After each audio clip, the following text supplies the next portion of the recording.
Okay, so I need to go over. Yes, sir. Okay, just for your information, the employee new hire announcement, Mr. James Winfield has been hired in the solid waste department to fill the vacant position of an equipment operator.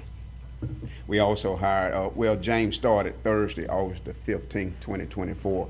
We also hired Mr. Avery Scott as animal control officer, and he started today. All right. Sounds good. There's no more openings in those two departments, correct? That's correct. We have, right now, yes, you are correct. Okay. And we do have one parking wreck we're trying to fill. Okay. All right.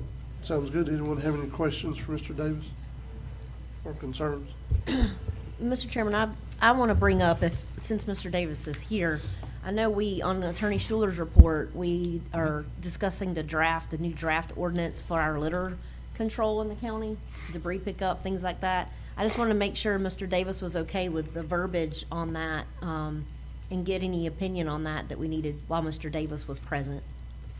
I don't know if anybody's had time to look it over. The only concern I have with it is the penalty. I know we start out at the $100 and go to the $250.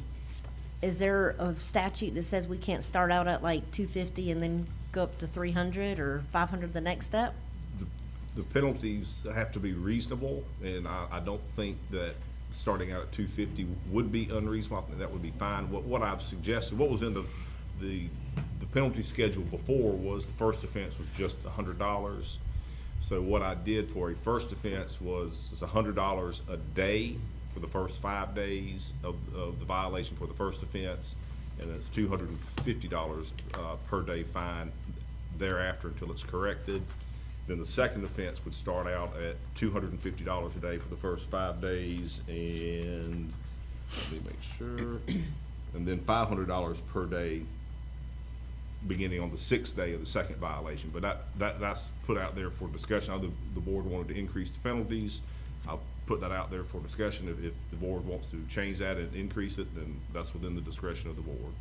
Me personally, Mr. Chairman, I'm 1 of 5. I would like it increased, higher. Start out at $250 maybe. I don't know what else anyone else thinks about that, but we got to start, I don't want to say this. We got to start increasing fines, because if we don't, $100 to some people is nothing. We've got to hold people accountable when they don't comply. That's just my opinion. So I don't know if anybody's had time to look over the draft ordinance. And again, it's something we could discuss later, but since Mr. Davis was here, and I also want to bring up something else. I want to correct myself from the last meeting. I had stated that Commissioner Kroon brought up that Mr. Davis and I got blessed, and we did get blessed from an individual, but that individual responded and texted me after the meeting and said, well, you got blessed because law enforcement got involved, and they did.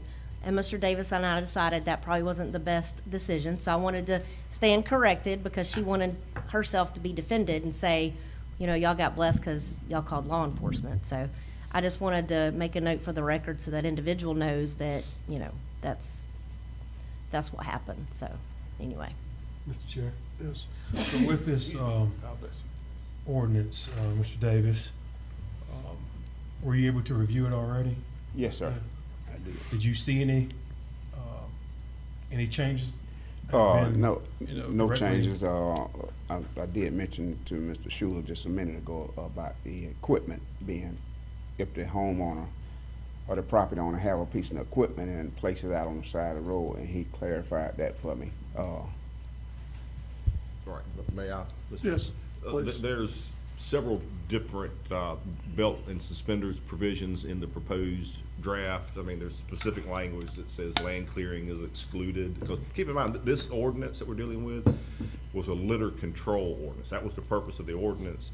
Then there was a provision added that the board wanted to include, and I think rightfully so, which said that people cleaning up the yard and the yard trash with their, clip tree trimmings and grass cuttings and leaves would still be picked up, because that's been the policy of the board since I've been with the board. You have roadside pickup, and y'all want to make sure that people that putting the yard trash out weren't being fined for littering. But now we've got the one circumstance that Commissioner Ward has brought up. I bet if I sat down and spoke with Mr. Davis, he could relay many other instances where you actually have people that are land clearing, you know, with big tree trunks and tree limbs, which was not the intent of the original ordinance. And I think, you know, a fair reading of the original ordinance is that a tree trunk and a tree limb is not considered, you know, tree clippings and grass and leaves and things of that nature. But in order to solve that issue with the clarity that Commissioner Ward has indicated that she wanted, and the board supported that, I did several things. One, land clearing is excluded under this ordinance. It's not allowed, and if you land clear your property, put it on the side of the road, that would be considered littering. If you hire someone commercially to clean your yard, that also would be excluded from yard trash that people can pick up, or that the county would pick up. And then I put a size limitation. You can have one debris pile, 4 foot by 4 foot by 8 foot. So let's make sure we're clear. That's 8 feet long, 4 feet wide, 4 feet high. If you can fit your yard trash in that dimension, then it's not considered litter. Then it would be part of the continuing pickup program of the county, but you can only get one of those piles. You can't have like 15 piles on the same lot of record. And if someone puts a large debris pile that's bigger than that limitation, then it is, by this draft ordinance, considered to be litter and subject to the penalties of the ordinance. And then there's also the other issue that Commissioner Ward brought up was the size of the pickup that was on the website, I think, for the road department, solid waste, where people would like 18 inches and 8 feet long or something. So I put a size limitation that says it can't be any more than 4 inches in diameter and I think 8 feet long. And it still has to fit within that 4 foot by 4 foot by 8 foot footprint. So there are multiple layers that will restrict people from recreating the issue that Commissioner Ward and Mr. Davis had to deal with in this draft. Now, if the board wants to change the draft, that's perfectly fine as well. For example, on the penalties, if you want to increase the penalties, you can do that. I'm fine with having that discussion. Here's the thing though too, and all the penalty provisions can't be so low that nobody pays attention to them. That I agree with. The other thing is, all penalties are designed not for us to collect money. They're designed to have people comply, for compliance. So compliance is all we're after. I will say that the other thing, and I don't think it's part of that ordinance, it's just a part of what was passed, and I think it's on the website for solid waste, if I remember right. The board passed years ago, but nobody seems to remember, that people can amnesty their yard trash on Mondays after the weekend. And it's done that way, so if they're out working on the weekend at their house, they can bring it to the landfill and it doesn't cost them anything. So you don't have to pile it by the road. But I think the bigger discussion is gonna come in when that business license takes effect in January. Then we'll know how many people are registered that they're doing land clearing and or lawn services. And if we don't ever see them coming to the landfill, we need to have a discussion, because they need to be bringing stuff to the landfill. You know, that's gonna give us a way to start that discussion, I think. Mr. Chairman, that and your, when you move to a transfer station, keep in Yes. mind, when we do that, when the county moves to this, we're gonna have to probably phase out curbside pickup. Yep. And that's a big deal. It I'm is. telling you, that's a cultural change, if I could say that. I mean, that's a big deal. And the sooner we start that, and maybe Commissioner Ward, this ordinance is the way to start that, you know? Well, Mr. Chairman, I think that, you know, and this is a whole nother discussion for a whole nother meeting, but I don't want that to get phased out. I know we kind of have to look at that, but if we go to mandatory garbage pickup, which I think that's the direction this board might be going, and I'm for that, then we can do what the city of Appalachia does, where they have the boom truck that they contract their waste with, and have a certain day of the week that they'll go and clean the debris up. Because if we get rid of it completely, people have relied on it for so long, they're gonna still do it, and then it's just gonna accumulate and accumulate and accumulate, and we're gonna have a waste problem at that point. And our right of ways, and I don't want that either. So we're gonna have to come up with a plan, even when we do go to this transfer station, how to still do this and provide the service, just, it might be a little bit more limited. Yeah, Commissioner Emerson and I have had this discussion too. He's afraid of, that will create more burning of trash situation. it That's will. his fear. Oh, yeah, I'll go back to burning my trash. My neighbor called the cops on me again. But I appreciate the board taking the time, because like I said, I want Mr. Davis involved in this, because this is his department, and it affects him, it affects the guys, his employees that go out there and have to pick this debris up, and, I just wanted him to be involved, so, thank y'all. No problem. Anything else from Mr. Davis while he's here? I do, if the board doesn't. Okay, go ahead.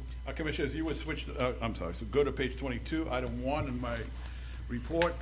It's a very long item, in fact, the entire first page. At your August 8th meeting, the board heard from Community Moving Education Incorporated and from Early Learning Coalition, both seeking funding from your upcoming budget. As you're aware, your first budget public workshop is scheduled for 5:15 p.m. this afternoon, with the board setting the tentative millage and budget. Based on the discussion on Friday with Mr. Fonda Davis and Ms. Erin Griffith, I recommend that we fund community moving education up to $5,000, provided the county receives a plan which should include the when, where, the projected number of participants, additional funding sources, required nonprofit documentation. Also, my recommendation, we fund Early Learning Coalition up to $2806.72 with the same requirements. In addition, I asked the board to consider a $5,000 funding request for Equal Shot basketball program. Equal Shot is not only about improving basketball kids for both boys and girls in the county, but more importantly, it's about leadership and character building. The funding will allow them to expand training and leadership skills in the county.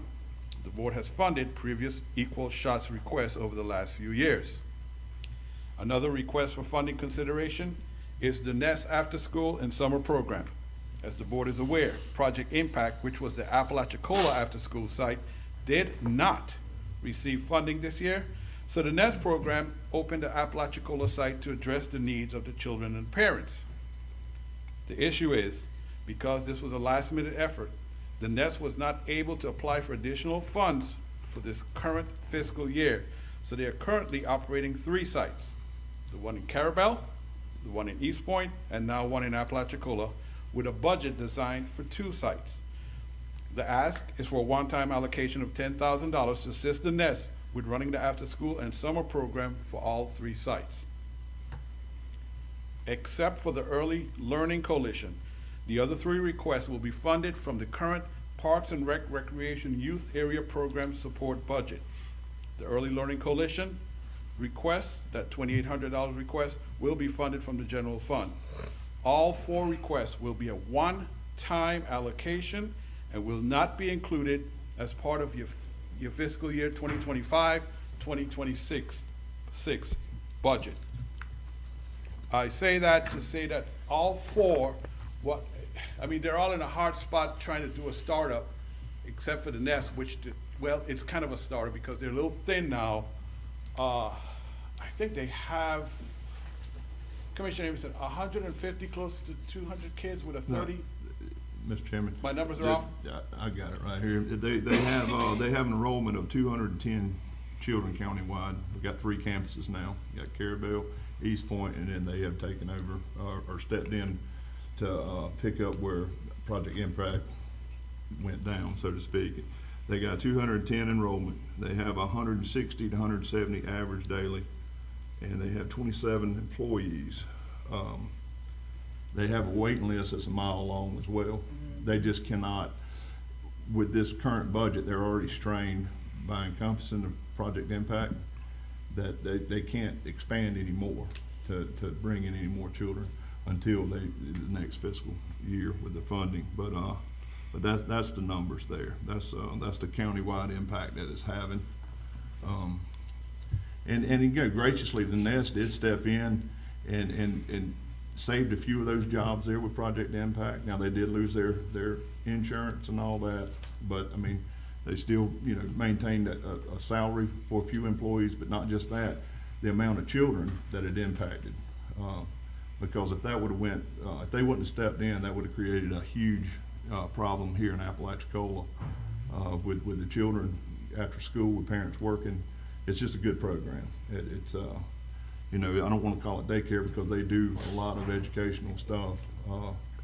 And anyway, that's the numbers. I don't wanna sit here and campaign too hard. But to go back to my statement, I expect that all 4 entities here in front of you will seek grant funding on their own for 25, 26. That is the expectation. We're just here to help them either get started or get through this rough spot they're in, depending on which program we're talking about. Mr. Chairman, I've got some questions. Yep. So the reason why we're giving the Early Learning Coalition 2,800 is because that's what their request was. That's what they asked for, yes, ma'am. So the 5,000 for the community moving education, so, and then you got 10,000 for the nest. The reason why 10,000 you're giving more to, because I was thinking when I was looking at this, I'm like, well, it should be across the board, everybody even Stevens, you know, like everybody should get the same amount. But the reason why the nest is getting more is because they're county-wide, like, they service every little entity, Apalachicola, all the municipalities. Yes. So I All just ends want of to, the- Most ends of the county, yes, ma'am. Okay. And the funding source, I'm getting it from Infonda's budget is limited because it's his budget now, is the end of his budget year. So there was an opportunity to use some of those funds to get it, so we dispersed it as best as we could. and that was my next question, Mr. Davis, I want to ensure that he has this money in his budget accordingly and not hinder his Yes, budget. that- Okay. We verified that with Mrs. Griffith and with Fonda, he was very gracious and agreeable to this proposal. Okay. And I thank you for that, sir. Pleasure of the board. So move. Motion to approve by Commissioner Amison, second by Commissioner Croom. Any discussion, or additional discussion, I should say? So, if I may say that Yes. additional money, that is not, it's extra money, what happened in youth support because of the football, baseball team that then advanced further, Right. like they normally do. That's where the money is coming from. In the past, I think we budget like 20,000 to help them along the way, the district, state, and then, Yep. Yes. State champion, yeah, state, district and yeah. state. But anyway, so that's where In that the World money Series. was, and we Yeah. didn't have the team advance as far this year. Oh, yes. So, yes, we are accustomed to our teams advancing. World They Series. they just did it this year, so. World Series is what I was trying to think Yes, of. sir. Yes. It's a growing season. That's right. It happens It's a growing sometimes. season. They'll be back next year. Yeah. See, All right, any other discussion before we vote? All in favor? Aye. Any opposed? That's unanimous. I thought Commissioner Croom was gonna start talking football over the weekend. No, He didn't. no, He next. didn't, so I'm glad he didn't. Thank you, Mr. Davis. We appreciate you. Thank you all for your support. Yep. Is anybody here from Miss Jennifer Daniels' office? No, and I believe since she gave, I think she gave her report last meeting, Commissioner. Oh, that's So right. I'll I forgot check with about her. that. Okay. Mr. Polis, DeWitt Polis, mosquito control? Good morning, Commissioners. Morning. Have any action items, just, at all, just some information and, explanation down on the spoil site out at Powell Rivers that we've been dealing with. The counts have come down there. We are continuing to monitor that area. But, any calls or requests that you do receive from that area, please do pass it on. And, after we do get this under control, I plan on going in there and have, with Howard and dig those roads where we have the access around, top of the spoil site. Yes. Dig that back up because I have had some people drive up on that. We barricaded it all, put no trespassing, but I have had some individuals drive up there. Yeah. And I do get a little concerned about that. So we've been going over some on the weekend and trying to make sure the barricades are still there and trying to keep people out of there. All right. But other than that, Sounds good. Anyone have any concerns or questions? I do. All right. Have you been keeping an eye on that main drain in Carabel, the main drainage? yes, ma'am. I was over there Because Thursday. it's starting to look bad again. It does, and I would, since we're talking about it, I would like to do something a little different, because we had talked about maybe that's something we'd have to do, say every other year anyway, because still the problem with the beavers. But most of the problem we're having right now seems like to be from Gray Avenue south through that area. And I've talked to Mr. Putnell about, removing some of those beaver dam. But we do need to go back through that, from Tallahassee to Gray, I think in the Yeah. future, near future, Yeah. and be a little more extensive as far as what they've done. They just tore out the beaver dams, Well, and they didn't dig it out like I had wanted to do, so it yeah. might be a little more Well, one expensive. of the things that look like it may be happening, because I look at it, because I've noticed that the one that owns the property there, Frankie Daniels' place, they have, cleared out that lot. Mhm. But I'm not quite so sure that runs right there by those properties right there. I'm not quite so sure that culvert might be undermined underneath 67 there. It's right there on Tallahassee Street. Uh-huh, Mhm. Avenue F and Tallahassee Street, where the culvert is right there. Right. I can, Well, I can a get little with bit Howard, more. we can go over and take a look at that. Yeah, Do go it and look, a take a more look, extensive. because I've seen a lot of like hydrilla and all that over there, and when you see that hydrilla, you know, and I mean, this is up in town, I mean, it's not Yeah. supposed to be there, No. you know? Yeah, that is unusual for the hydrilla and the hyson to be there in that Mhm. particular ditch. I don't know, maybe a beaver has is, though. drug that in there from somewhere else, but that's, Something drug it in there. Something, yeah, it Oh, should've. you know what, I got to thinking all the storms we've had, it may have backed up that far with the storms pushing it back up, you know, when the Yeah. storm's coming. Yeah. May have pushed it up that far and it just stayed there because it never could get rid of it. how Anyway, would the board If you'll feel? take a look at it, I'll appreciate that. I will. How would the Okay. board feel about us, you know, what I'd like to do, and I've talked to Virginia about this, I'd like to purchase maybe a small drone or something. They're not really expensive, something that we can actually fly in there and because, I mean, there's no way to get in there by foot anymore and actually do some inspections They used to do that it, way. Mr. Johnny Martina did it every year Yeah. by hand. Well, we've been through there several times, you know, Yeah. back in the day, but, Fly a drone in there and see what it is, because I believe the stoppage of it is between Tallahassee Street or 67. I believe it's from that culvert there, between there and where it comes out, right there at Gray Avenue. Mhm. Cause it looked like a river coming out of there when you Yeah. finally got it unstopped. Got it up there. We're having dry spell now, and it's been pretty dry, so now's a good time to take care of it. okay. We might want to consider, with the drone, if, maybe if it's a one-time thing or a couple times, getting a company, because if we use it for government use, the person that using it may have to be certified. I actually need to, maybe I can ask Steve to check on that for me at some point. We'll double check and see. Okay. And I know with some of the larger drones we do, because they Oh, so actually. it's a yeah. size thing, I, okay. I think so, because with mosquito control, a lot of them are utilizing those in mosquito control now. Okay. And up to a certain point, they actually have to have some type of a license 250 permit. grams and Yeah. above is licensed, and below that is not. A what? It's funny, you know that What off the is it? top of your head. What'd you say? The weight limit, Uh-huh. I think 250 grams and above requires the Mhm. federal license, and the training, and below that doesn't. Okay. Yep. That- And He's a that's, drone that's owner, exactly that's what what they're it doing. is. They're using them for water sighting. So these are pretty good sized drones, and they fly Yeah. the stuff in there and put it out. Okay, all right, I can probably help them with that. cool, that works. Let's do that. So like Michael might be a pilot. Mr. Chairman, the next question though is, budgetary wise, to purchase the drone, do you have enough in your mosquito control budget to do that? Right there at the end of the season, no, but in the new budget, we might be able to, Okay. just small one. Something with good optics on it. Nothing. Mr. Chairman? Yes. Might put somebody on the spot that's sitting out there. Okay, Chris. ARPC, you guys don't operate, happen to have a drone. Okay. Yeah, we'll definitely talk about that later. Okay, thank you so much. And we have two certified pilot operators that can provide that service. Look at that. You asked He me. has brought that ARPC up and down hat He Yes, he sure has. has. Yeah, Yes. I'm telling you. But I'll go there today too, Commissioner, and we'll look at that, some of that again today. Yeah, well, I was just thinking about it because, Yeah. it's dry weather now, and I always like to take care of ditches and stuff in dry weather. Yeah. Thank you, Mr. Polis. We appreciate what y'all do for us. Thank you. Is Mr. Eric in attendance?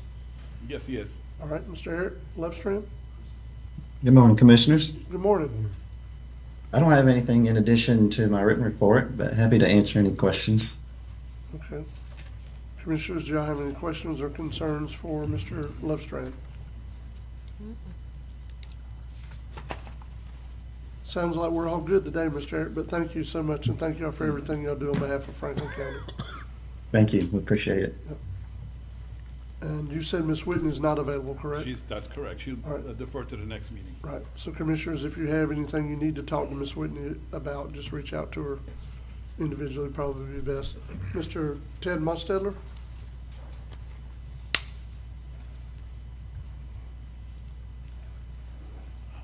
You didn't think because we did that this morning, you wasn't gonna have to give your report, right?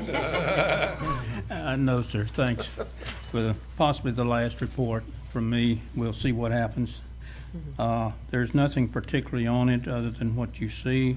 The new fuel tanks. Michael, can you bring them up? Working on that, sir. Okay. Right, as we speak. Page 21, Aaron sent you some photographs of the tanks being installed. And I have a slide here, if Michael can get it up out of my information, of them installed. Oh. You might need to talk a little bit, Ted. Let's see here. Do this. While he's getting that, the next item, like the, this? I'm Like sorry. that, Ted? Yep, You that's got it. it? Hey, thank you, thank you. There they are in place, not hooked up and working, but in place. And you see the old fuel farm on the left, the 3 tanks on the left. Yep, Looks really nice. it does. Mr. Chairman, I got a question. Mr. Ted, on the old tanks and all, what are we gonna do? The current idea is to refurbish them and mothball them for future use. There's really nothing wrong with them other than they have a little age on them and they need a little minor maintenance. And they need a lot of exterior maintenance for rust and deterioration of the tanks and what have you. Looks good. It does look good. Is that it on them? Okay, on the Air Force emitter project, that is due to happen on Friday. It was supposed to happen this last week, however, they had a problem getting a lowboy semi-tractor trailer big enough to haul it from Tyndall to here, but it is due now Friday. And the next item C is we had a pre-bid conference about the apron project. And that's about it, unless you have any questions for me at the moment. Anyone have any questions for Mr. Mostedler? Mr. Ted, thank you for everything. We appreciate it. Thank you very much. Yes, sir. And while Steve is approaching, Commissioners, the noise you hear next door is renovations for the supervisor's election. So Okay, just thought I'd let you know what's going on there. It's not a party. okay. Darn it. Mr. Steve Kirschenbaum, AOED. Steve Kirschenbaum, Chairman of the Airport Operations Economic Development Board. I had a few action items and just a couple things to bring you all up to date. But the county was approved for the CPTA $75,000 grant that Erin applied for. She did an incredible job. It's for the environmental review for the 1,100-foot runway extension. The AOED recommends the county move forward with the study as soon as the funds are made available. And I don't know if we need a resolution for that or it's in the works. Mike? I think that would be brought to us if we ever get notice of award, correct? Okay, Yeah, we would have to take action after notice of award, I think, Mr. Steve. okay, great. And the second thing is the Department of Commerce, myself, Otis, and Jessica attended a meeting last week, and they were the grant writers at the Opportunity Florida meeting from Department of Commerce, and there was $75 million available in the Department of Commerce Job Growth Fund, and that fund in the past has funded runway extensions. There's no deadline for application to get money into it. We need about $6 or $7 million, but it's already down to $35 million left, so we'd want to be kind of expeditious about getting something in for it. And with them already approving the environmental for the runway extension, it just makes sense to follow through on the second grant. So the AOED recommends applying for the actual runway extension grant as soon as possible in the amount of $6 million. Also, a request for a fly-in. The Experimental Aircraft Association, who has a chapter at our airport, has asked Commissioner Amison, they asked myself, and they're asking us to ask the county. They want to do a fly-in at the site. And we thought it would be a wonderful thing to happen at the airport and not only invite the community to see what we have there, invite all the organizations, state and local, that are working with us, from Congressman Dunn's office, Senator Scott's office, Schoaf's office, Simon's office, Opportunity Florida, Florida's Great Northwest, Space Florida. Invite them down to this event to see our airport in action. We're going to need, what we'd like to do is serve hot dogs, hamburgers, have live music, and have a community event, but invite movers and shakers down there.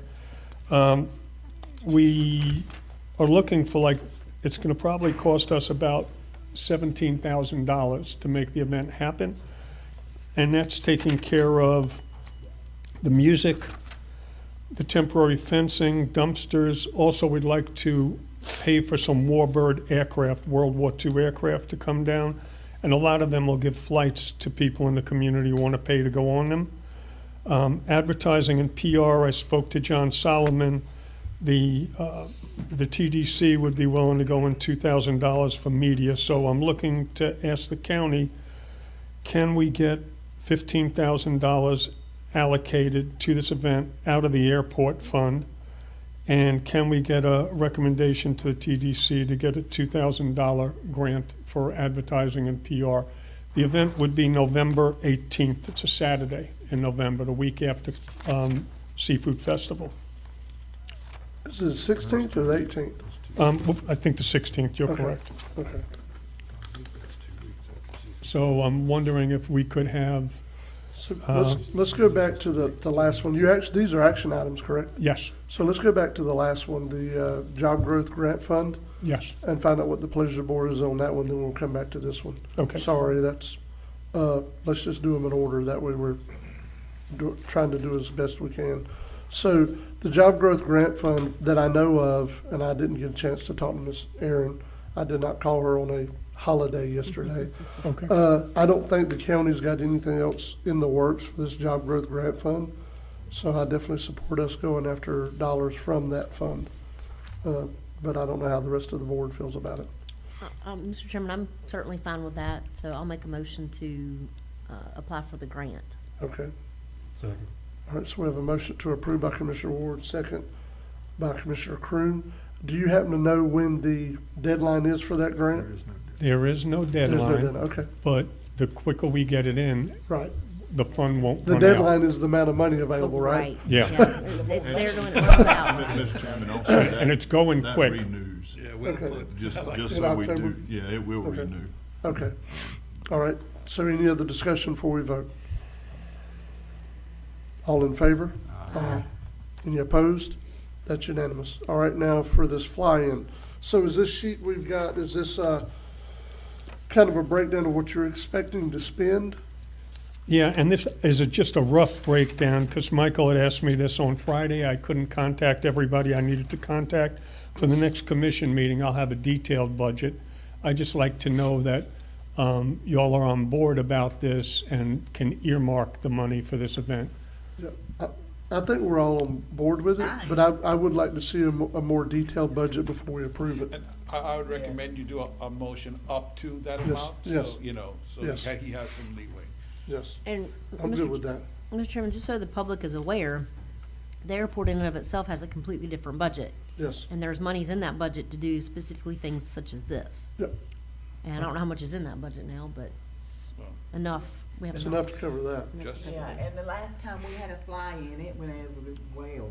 Yeah. I mean, it went over. Carabel had one at their airport, and then Apalachicola had the airport out here, and they had that replica of the Amelia Earhart plane. really? The all silver one shining and everything. Oh, that thing was gorgeous. But, and it had a lot of replicas. And I think Kendall brought some stuff, and But that's a good, I feel like it's a good thing, and that's what, you know, this is, whether it's by land or air, we wanna promote, you know, what Franklin County has to offer for sure. Okay, so, or do y'all want to consider doing, like Mr. Morone advised, doing an up to amount, up to $15,000? I don't have no problem doing that. I'll make a motion that we spend up to, what was it, 17,000?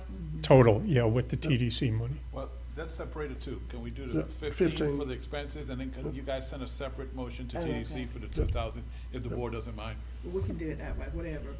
Michael Morone said that. All right, so we have a motion for up Say to, that. up to 15,000. And 2,000 for motion, whatever, so, Yeah, and ask the TD for 2,000 for promotion, TDC. yeah. So you got, you need a second for both? Is that? Yes. I'll second. All right, That's And a motion second for again. both. yes, yep. So Second we and have, a second. there you go. So we have a motion by Commissioner Sanders, second by Commissioner Amison.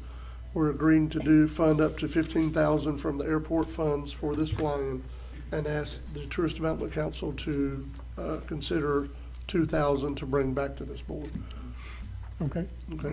Any more? One thing I wanted to add to that, now, the president of the EAA, he had mentioned that they were wanting to do little flies, you know, he's got a volunteer group of pilots out there that's wanting to take kids up and fly. Yeah. That's some pilots that are there at our airport that are tenants and stuff, so I just want to make sure that's still on the table. That will be part of it. They call it the Young Eagles program. Okay, Okay. perfect. No, I think it's a wonderful, wonderful idea. I hope we can get this, maybe it'll turn into something like I told you and Mr. Phil, when we met at first about this, is something, you know, the oyster cook-off started out really small. The seafood festival one time started out really small. Yes, it did. This can possibly turn into something annually that'll bring exposure to the airport and promote, just promote goodwill without the community anyway, so. Yeah.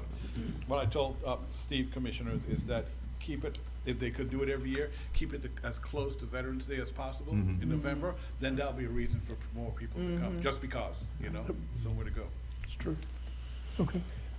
Any additional discussion before we vote? And I'm sorry, this is under the agreement that we're still gonna look at a more detailed breakdown Yes, in the sir. future. Okay. All right. All in favor? Aye. Any opposed? That's unanimous. All right, go ahead, sir. Okay, great. Thank you, Commissioners. One other action item. The first thing on the board for this airport board that we wanted to do was get an educational facility into the site, followed by a military contractor or the military to get a footprint. And I put George Wilkerson on working on Haney College. Me and Commissioner Amison met with them earlier this year. And after several meetings, Haney College has committed to setting up a satellite location at Apalachicola Airport. They're looking to try to get this thing open for August of next year. We met with Triumph and had discussion about this. And Triumph is willing to get involved and help make this educational facility a possibility and even fund aircraft for it. So the AOED board recommends starting the process of application to Triumph for the educational facility and the equipment in conjunction with Haney College for the university at the airport. All right. And this is an action item, Commissioner, so what is the pleasure of the board? So moved. Second. We have a motion to approve by Commissioner Amison, second by Commissioner Croom. And that would be for us to start to take this recommendation and use it to process an application to Triumph for an educational facility and equipment in conjunction with this agreement with Haney. Any other discussion before we vote? All in favor? Any opposed? That's a 5-0 vote. Right. And just three other quick informational items. Tyndall Air Force Base is super excited about getting that equipment to the site. And they said as time goes by, I believe there's money for off-site training from the Air Force. So we'll visit that in the future once they get involved. Also, Skyborne Aviation, Gulf County, is planning the first launch of one of their airships, and they want an airport to fly it into. They met with the airport manager, Ted, and they're looking to come in September or October. They'll give us a firm date. There is a place to set it down, and it will be a great press opportunity for the airport. The other thing is, Board Member George Wilkerson arranged a meeting with an organization called Tango Flights in conjunction with the school district in Franklin County. And what they do is we get a grant to get an airplane kit. The students build the airplane over the course of the semester, and the end of the semester, it's test flown and sold. They take that money, buy another kit. And that's a great precursor to get the kids interested in the university that's going to be at the site. So George is working on that, and he'll have more information for it as it goes forward.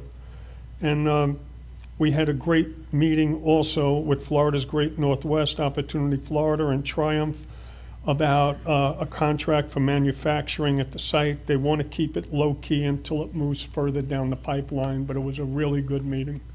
Other than that, that's all I have for you. All right. So, anyone else have any questions? Any commissioners have any concerns? Mr. Kirschenbaum, thank you. Thank you, Appreciate it. Ms. Kim Bodine, you're up next. Let me see if I get her to unmute.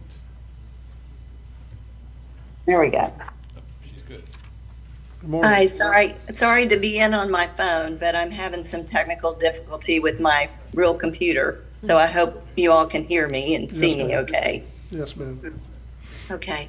Yes, sir. Thank you, Mr. Chairman and Commissioners. We brought before you today our 4-year local workforce plan. We do this every 4 years, although we also must modify it every 2 years. It's a federal requirement for Workforce Innovation and Opportunity Act dollars.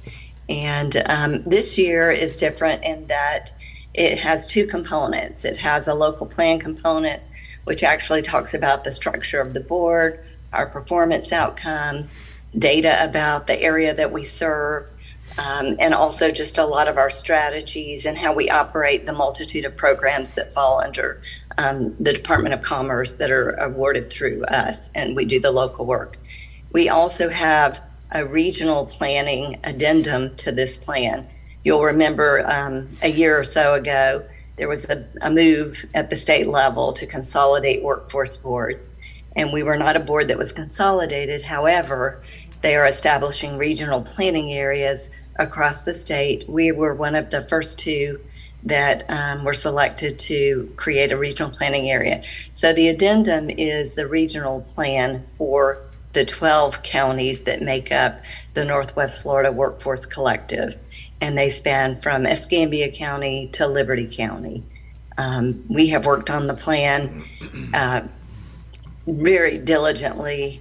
It's been difficult, as you can imagine, for us to work across a 12-county area quickly. We thought that when we kind of threw our hat in the ring to become a regional planning area, that the state might give us a few more dollars to help us hire someone to pull all of this information and data and changes together, but they have not been able to do that. So we're working on that. We're meeting at least quarterly. However, it is a lot of work for everyone to do who already has, very full-time jobs. And a lot of changes at the state level on a regular basis.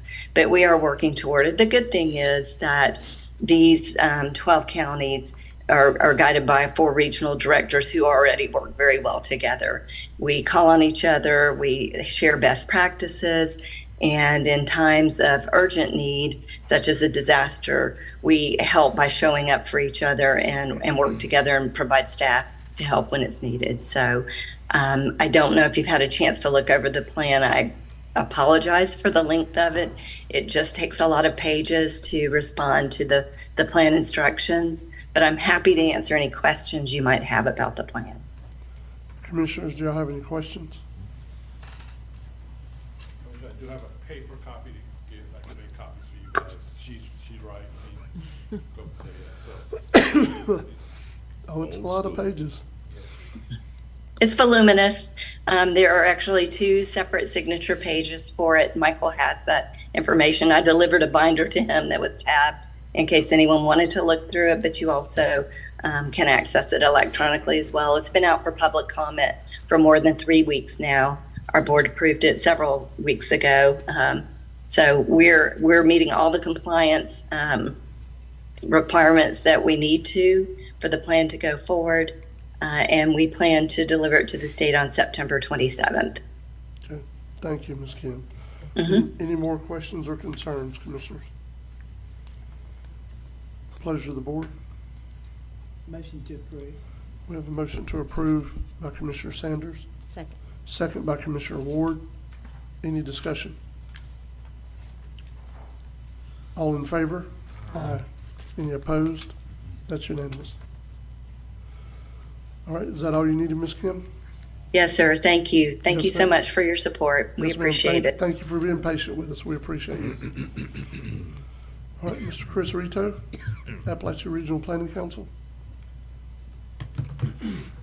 Good morning, Commissioners. I'm Chris Rito. I'm the Executive Director of the Appalachia Regional Planning Council. And I'm here today kind of in a different position. I'm normally here asking how we can help you. Today I'm here to ask for your financial help.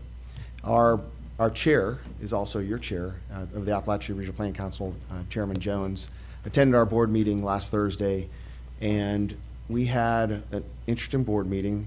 We had a presentation by a consultant who we had brought on to kind of look at how the ARPC was financially structured.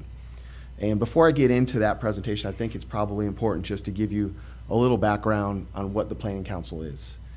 We've been around since 1977, where we were formed by interlocal agreement by the 9 counties that make up our region. It's Jefferson County on the east, it goes all the way to Jackson, Calhoun, and Gulf on the west.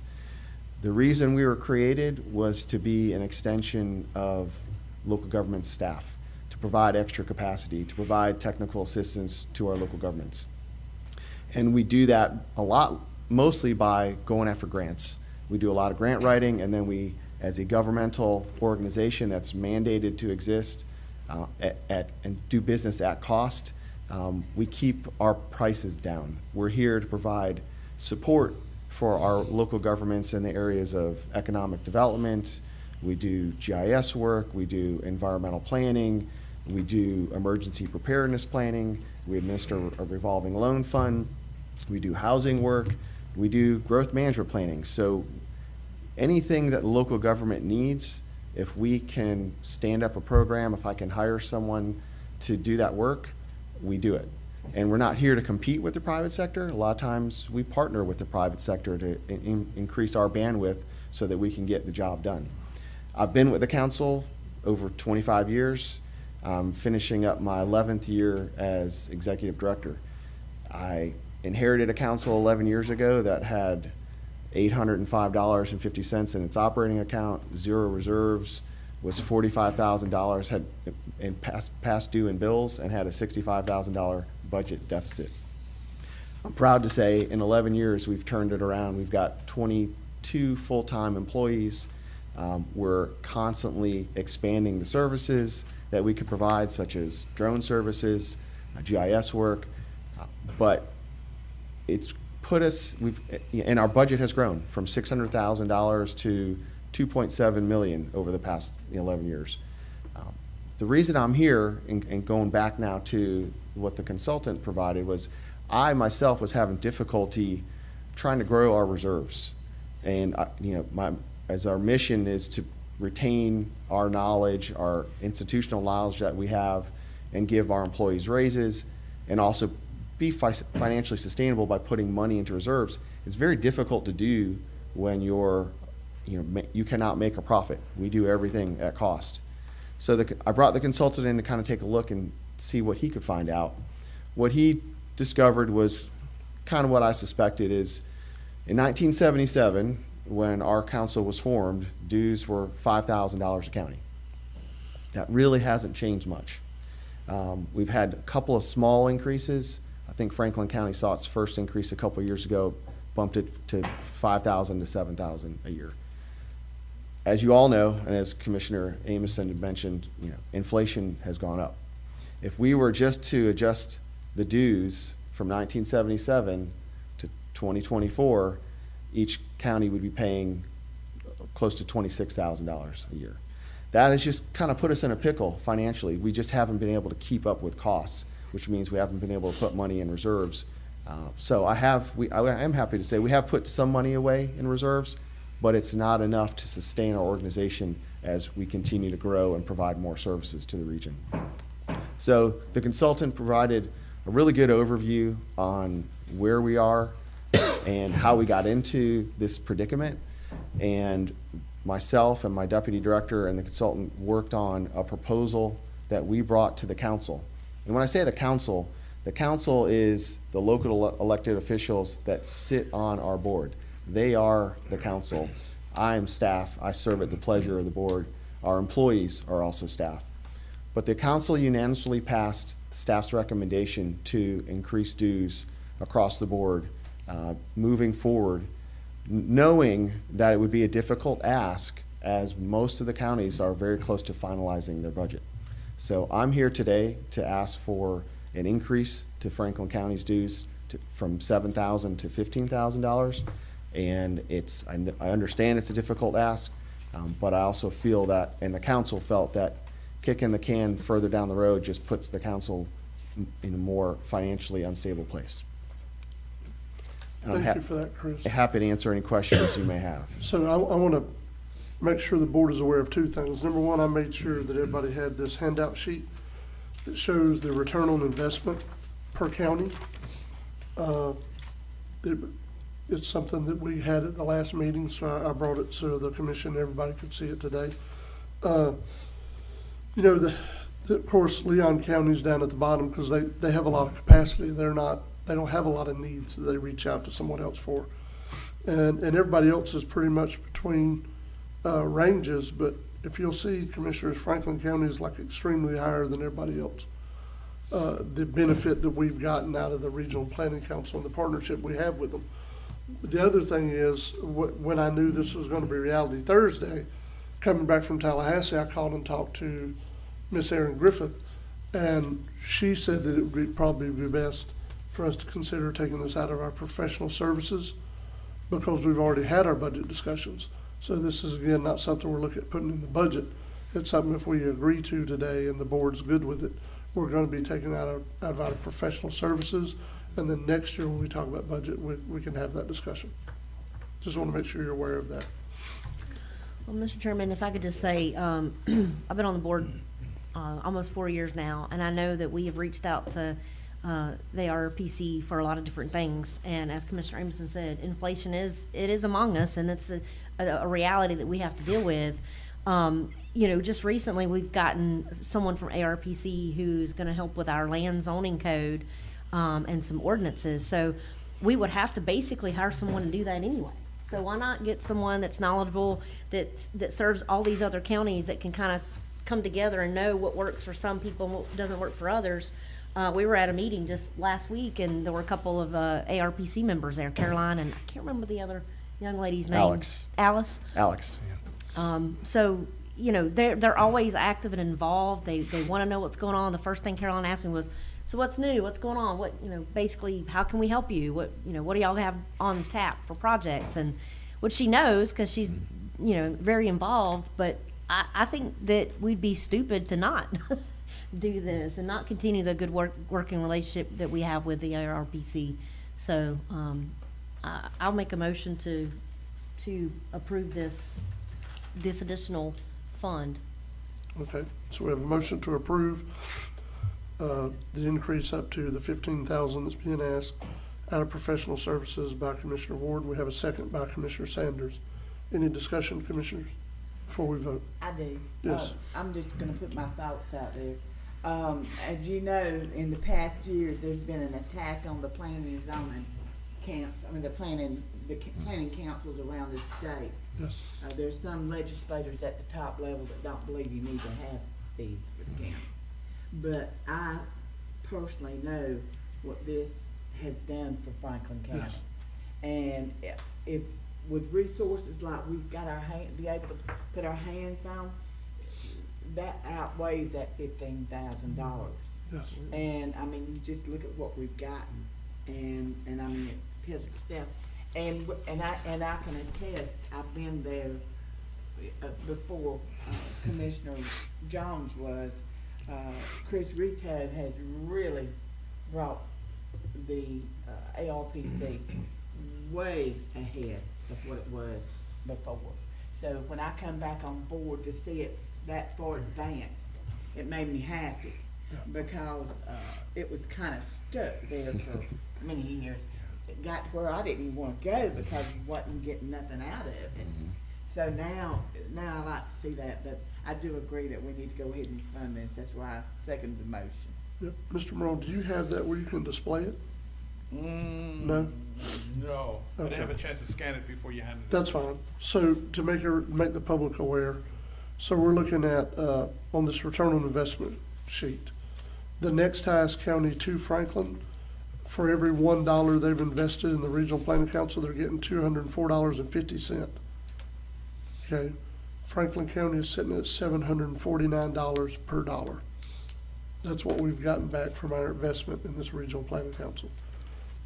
So I just want to make sure the public was aware of what we're looking at. And Mr. Chairman, this was from 2019 to 2023? Yes. Am I reading this right? Yes. So obviously, this next fiscal year, it's going to be way more than that Yes. because we've incorporated them with a lot of our county planning and things of that nature. Yep. Land zoning change, some ordinance changes, things like that, so. I think And we it's worth- anticipate, hopefully, fingers crossed, another phase to the Living Shoreline project. We've been working with the National Wildlife Foundation, and they've been walking us through the process because they really like the Living Shoreline project. They're looking at it as an example for the whole state. So we applied for another grant, and it looks like if what they say is true, Franklin County will be getting another Living Shoreline grant as well. That sounds great, and I want to make sure the board and the public is aware, included in this next phase is the work to shore up what is the spoil area in East Point, so it's not blowing out on the backside. Yeah. They would be providing materials on the backside of that berm to shore it up, so it won't continue to blow out. So as we're putting new material there and any dredging in the future, and as Coastline's now finishing up some of the bad spots that the Corps didn't, anyway, they left it that way. We're clearing it up, but it will secure that area for future dredging purposes as a spoil site that's not gonna just blow out when the rains come. Sure didn't last long, did it? No, it didn't. Mr. Chairman, I'll say that, and Chris, to the compliment of your staff, we really love Davina. She did a wonderful job with the GIS map. The chairman uses it. He directs anybody in the public to use it as much. Maybe I should do that more often here at the meetings so that they can see. But Justin, oh yeah, we like Justin. Justin made a very good impression on the staff last week when he was here. We talk to him daily as needed, but he will be in the county the 2nd and 4th Tuesdays of the month, which is the second one covers P&Z, and the 4th one gives us a chance to get with Justin in case anything comes up prior to your meeting. So he's always here the Tuesdays a week before your meetings, in county, to meet with staff, to meet with the commissioners, to meet with anyone that wants to discuss a development. He'll be here. That's when we're I gonna look set up forward his to meeting appointments. with him Yeah. myself. Yeah. The staff, very impressed. You're referring to Justin Steele, the planner that was hired through the. Yes, I'm sorry. Yeah. I think Everybody else, make knows sure everybody that. else knows Everybody that. knows what I'm talking about. Yes, Yes. Justin Steele, the planner, he basically stepped right in, after Mark walked away, and very good job, very good. And I thank you for the support on that. And I should have mentioned too, one of the reasons we went into this and brought in the consultant was I've got a team now that has 6, 7, 8, 9, 10 years of experience. I'm at this point where I want to keep this team together to serve the region. And in order to do this, I just needed more financial support from the region. Mr. Chair. Yes. Chris, how big is your team? We are at 22 full-time employees, 2 part-time employees, and we have 2 interns.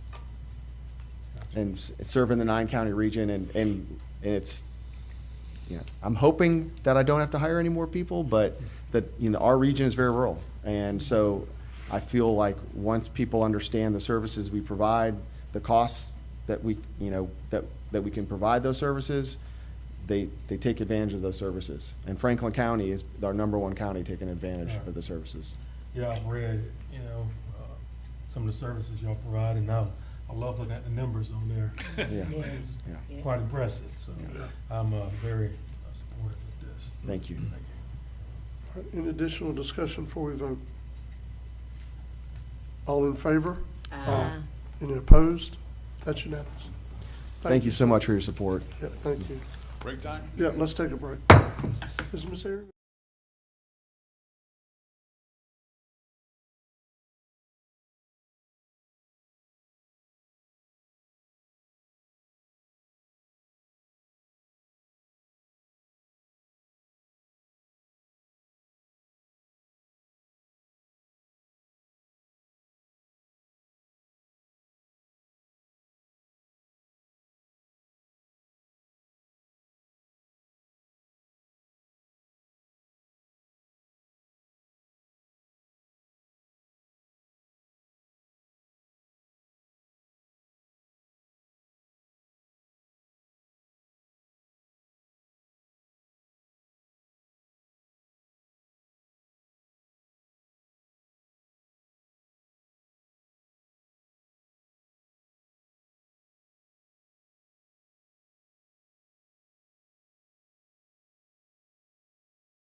Franklin County Board of County Commissioners now back in session. This time we're going to Miss Erin Griffith for her report. Hey, Miss Erin. Hey, Commissioners, how you doing? Doing well.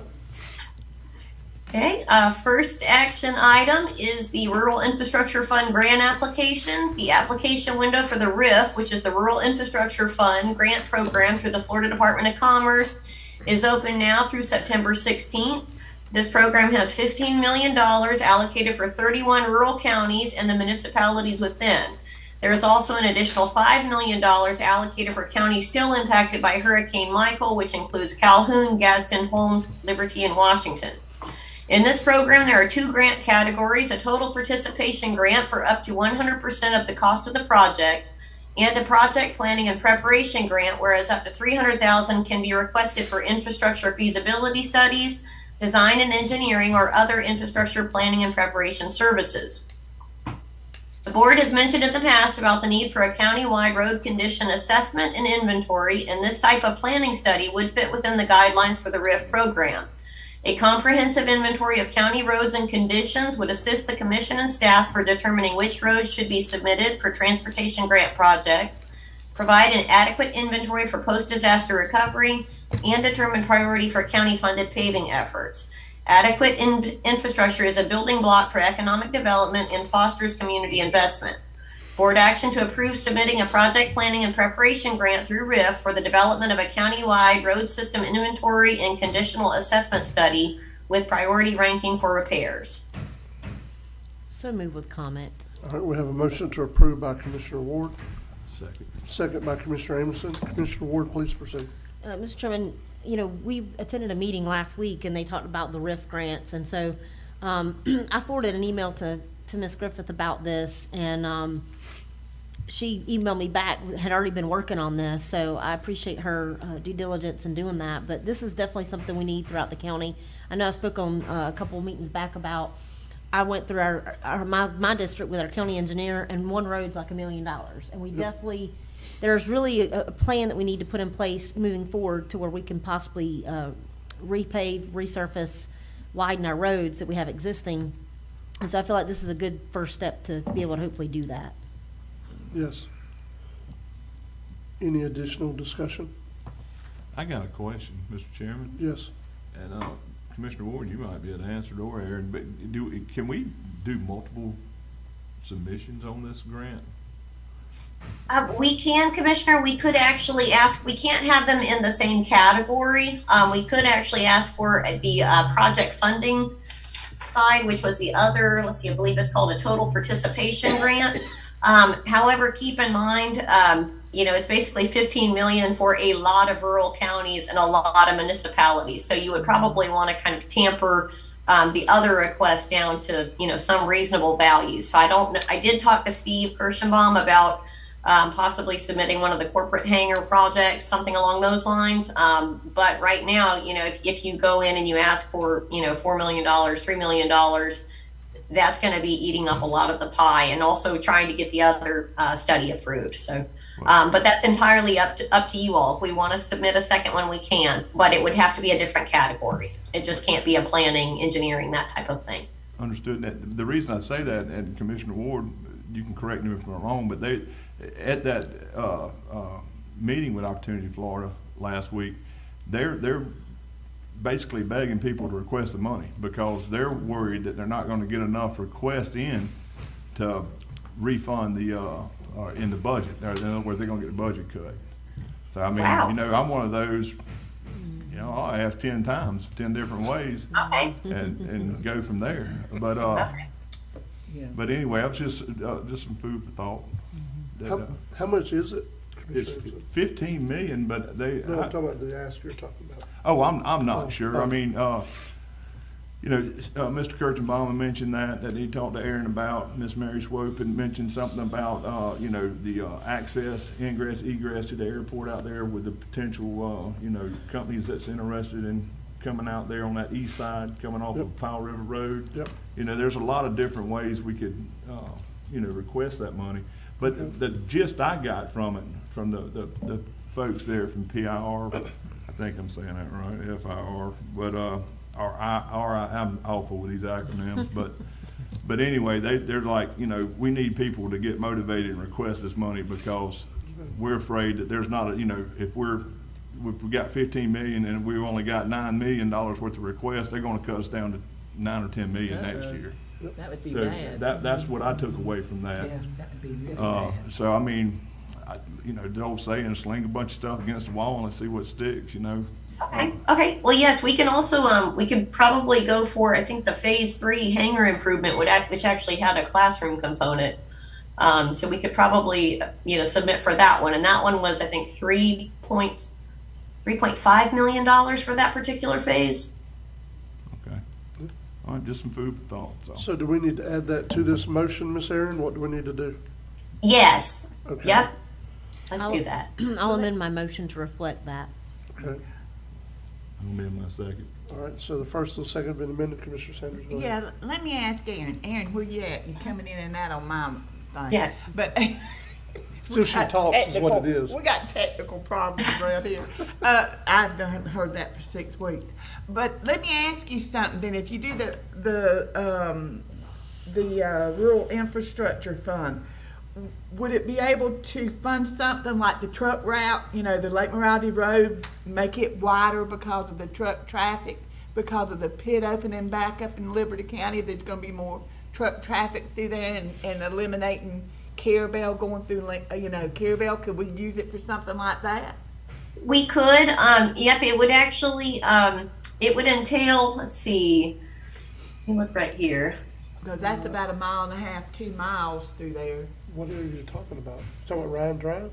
No, Lake Morality Oh, Road. okay. Because now it's a dedicated truck route Yeah, okay. now. That's the reason It why. would, it would just have to tie back to, you know, the economic activity portion. So, yep, that should, that would qualify as well. I was just trying to think if I had anything, and that would be the closest thing that I would have that I can think. But I was just I was just thinking.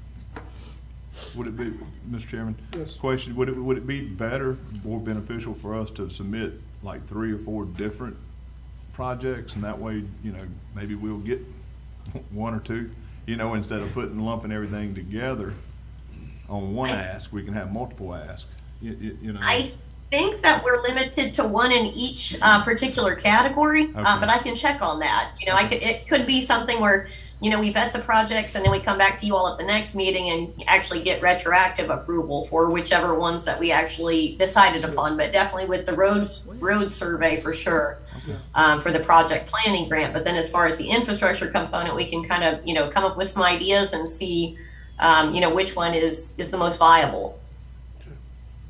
That would probably be good, Ms. Aaron. Because, Okay. too, that deadline's before our next meeting, though. So That's I correct. understand why you're saying what you're saying. Just want to make sure everybody else is aware of that. Okay. So we did amend the first and the second to reflect going for the other, going for both grant categories, is what I'm Yes. understanding. Any more discussion before we vote? All in favor? Aye. Any opposed? That's unanimous. All right, Ms. Griffin? Okay, Commissioners, next action item, the county was recently awarded a federal grant through FDEP Recreational Trails Program to resurface the St. George Island multi-use bike path from 3rd Street East to 3rd Street West. At this time, the project is still moving through the Federal Environmental Review Process, NEPA, and we anticipate that process will be completed sometime this month. On August 31st, the application window closed for the Trail Go program through the Florida Department of Environmental Protection. The Trail Go program assists local governments with the operation and maintenance of trails within the Florida Greenways and Trails system, which includes St. George Island's multi-use path. The maximum amount of the award is $200,000, and the county could apply for additional segments. 2 grant applications were submitted to the program for the resurfacing of 3rd Street East to 5th Street East and 3rd Street West to 5th Street West. Now, unfortunately, you know, the program was capped at $200,000 and 2 applications. So with that being said, you know, we're not able to do much paving, but every little bit will help because the entire path actually needs to be resurfaced. And that trail was actually eligible because it's within the county. It's a county path that does connect to, that is part of the Florida Greenways and Trails program. So with that being said, board action to grant retroactive approval and authorization for the chairman to sign the attached Trail Go funding applications for the St. George Island multi-use path. So moved. So we have a motion to approve by Commissioner Amison, Second. second by Commissioner Ward. Any discussion? Ms. Aaron, thank you for helping make sure we met those deadlines and got that submitted. We do appreciate it. All in favor? Hopefully we'll get some funding. Yes, ma'am. All in favor? Aye. Aye. Any opposed? That's unanimous. All right, Ms. Griffith? Okay, next action item number 3. At the last meeting, the state's irregular mid-year salary increase for the tax collector was discussed, and it was noted that a public hearing would be needed to amend the tax collector's budget for the current year to fund that increase. The 10% reimbursement for public safety services for the Tourist Development Fund budget was also not included in the current year, as it was a statutory change last year and the county spending plan was not amended until February, which was also mid-budget year. A public hearing is also required to amend the sheriff's budget for the reimbursements received through this funding. Board action to approve scheduling a public hearing for Tuesday, September 17th at 5:30 p.m. or later upon conclusion of the final public hearing for the county budget for the budget amendments needed above. Pleasure of the board. So moved. I have a motion to approve by Commissioner Sanders. Second. Second by Commissioner Amison. Any discussion? All in favor? Aye. Any opposed? It's a 5-0 vote. Okay, commissioners, let's see. Next action item number 4, it's a reminder. I want to remind everyone that the first public hearing for the county budget is scheduled for tonight at 5:15 p.m. And at that meeting, the board will adopt and approve a tentative millage rate and a tentative budget. The current proposed millage rate, 5.4546 mils that appeared on the trim notices, is the maximum rate for the upcoming fiscal year. The 2024 taxable value as certified by the Franklin County Property Appraiser increased by approximately 13.91% over the prior year. In the current budget, the millage rate of 5.4707 generated $16,628,246. In the upcoming budget, the preliminary millage rate of 5.4546 will generate $18,885,873. The updated budget narrative with the summarized increases and decreases is attached to this report for reference. All right, Ms. Aaron, before you go on, I want to share something with the board. Okay. The city of Appalachia had requested for somebody to be at their meeting tonight, which starts at 6, to have a discussion about what we have talked about now for a little while, of trying to give a $764,000 break on ad valorem taxes this year by shifting our ambulance service that has been funded out of our ad valorem to the healthcare surtax. As your chair, I have volunteered to go and do that presentation with the city of Appalachia. I just want to make sure you're aware of it. Okay. So that's going to be involved in our budget discussions, because again, we're trying to give a tax break to all the residents of the county by shifting that to, I think, a more proper place. Go ahead, Ms. Aaron. And I do have, let's see, some miscellaneous project updates for you all. The Lanark EMS station is currently out for bids. Bids are due Monday, October 14th, and there's a mandatory pre-bid meeting scheduled for 9:00 a.m. on Friday, September 27th. We also have the SGI pickleball court and basketball court improvements. The bids are also due Monday, October 14th, and the mandatory pre-bid meeting is scheduled for 10:30 a.m. on Friday, September 27th. We also have bids out right now, and I believe they're due just before the next commission meeting on the restriping for Alligator Point, and also some of the roads located within the city of Apalachicola for Commissioners Sanders and Commissioner Crooms. We also have the Triumph First Responder Communication System Phase 1. We did receive an updated approved term sheet from Triumph, and the grant award agreement for the Phase 1 is anticipated on October 15th.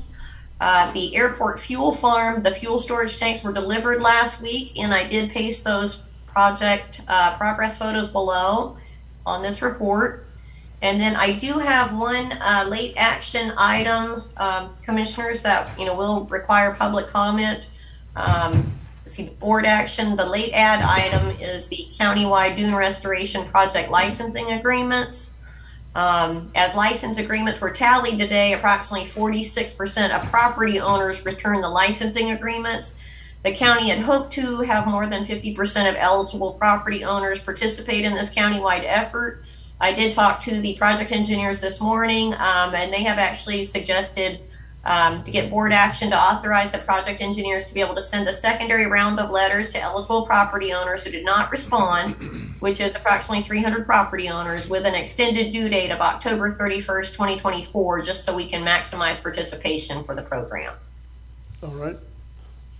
So before we take action, I will call for public comment. If anybody wants to comment in the room publicly on what Ms. Griffith has brought to us as a late add item. Mr. Morone, please check and see if anyone online wishes to comment. If anyone by Zoom would like to comment on this, please indicate by raising your hand. Please raise your hand. No, sir, no hands raised. All right. So what's the pleasure of the board? So moved. Okay, we have a motion to approve by Commissioner Amison. I have a question with that as well. Just more from Ms. Griffin. The residents that's not complying or I guess communicating, are they actual residents, or are they just out-of-state property owners? A lot of them are out-of-state property owners.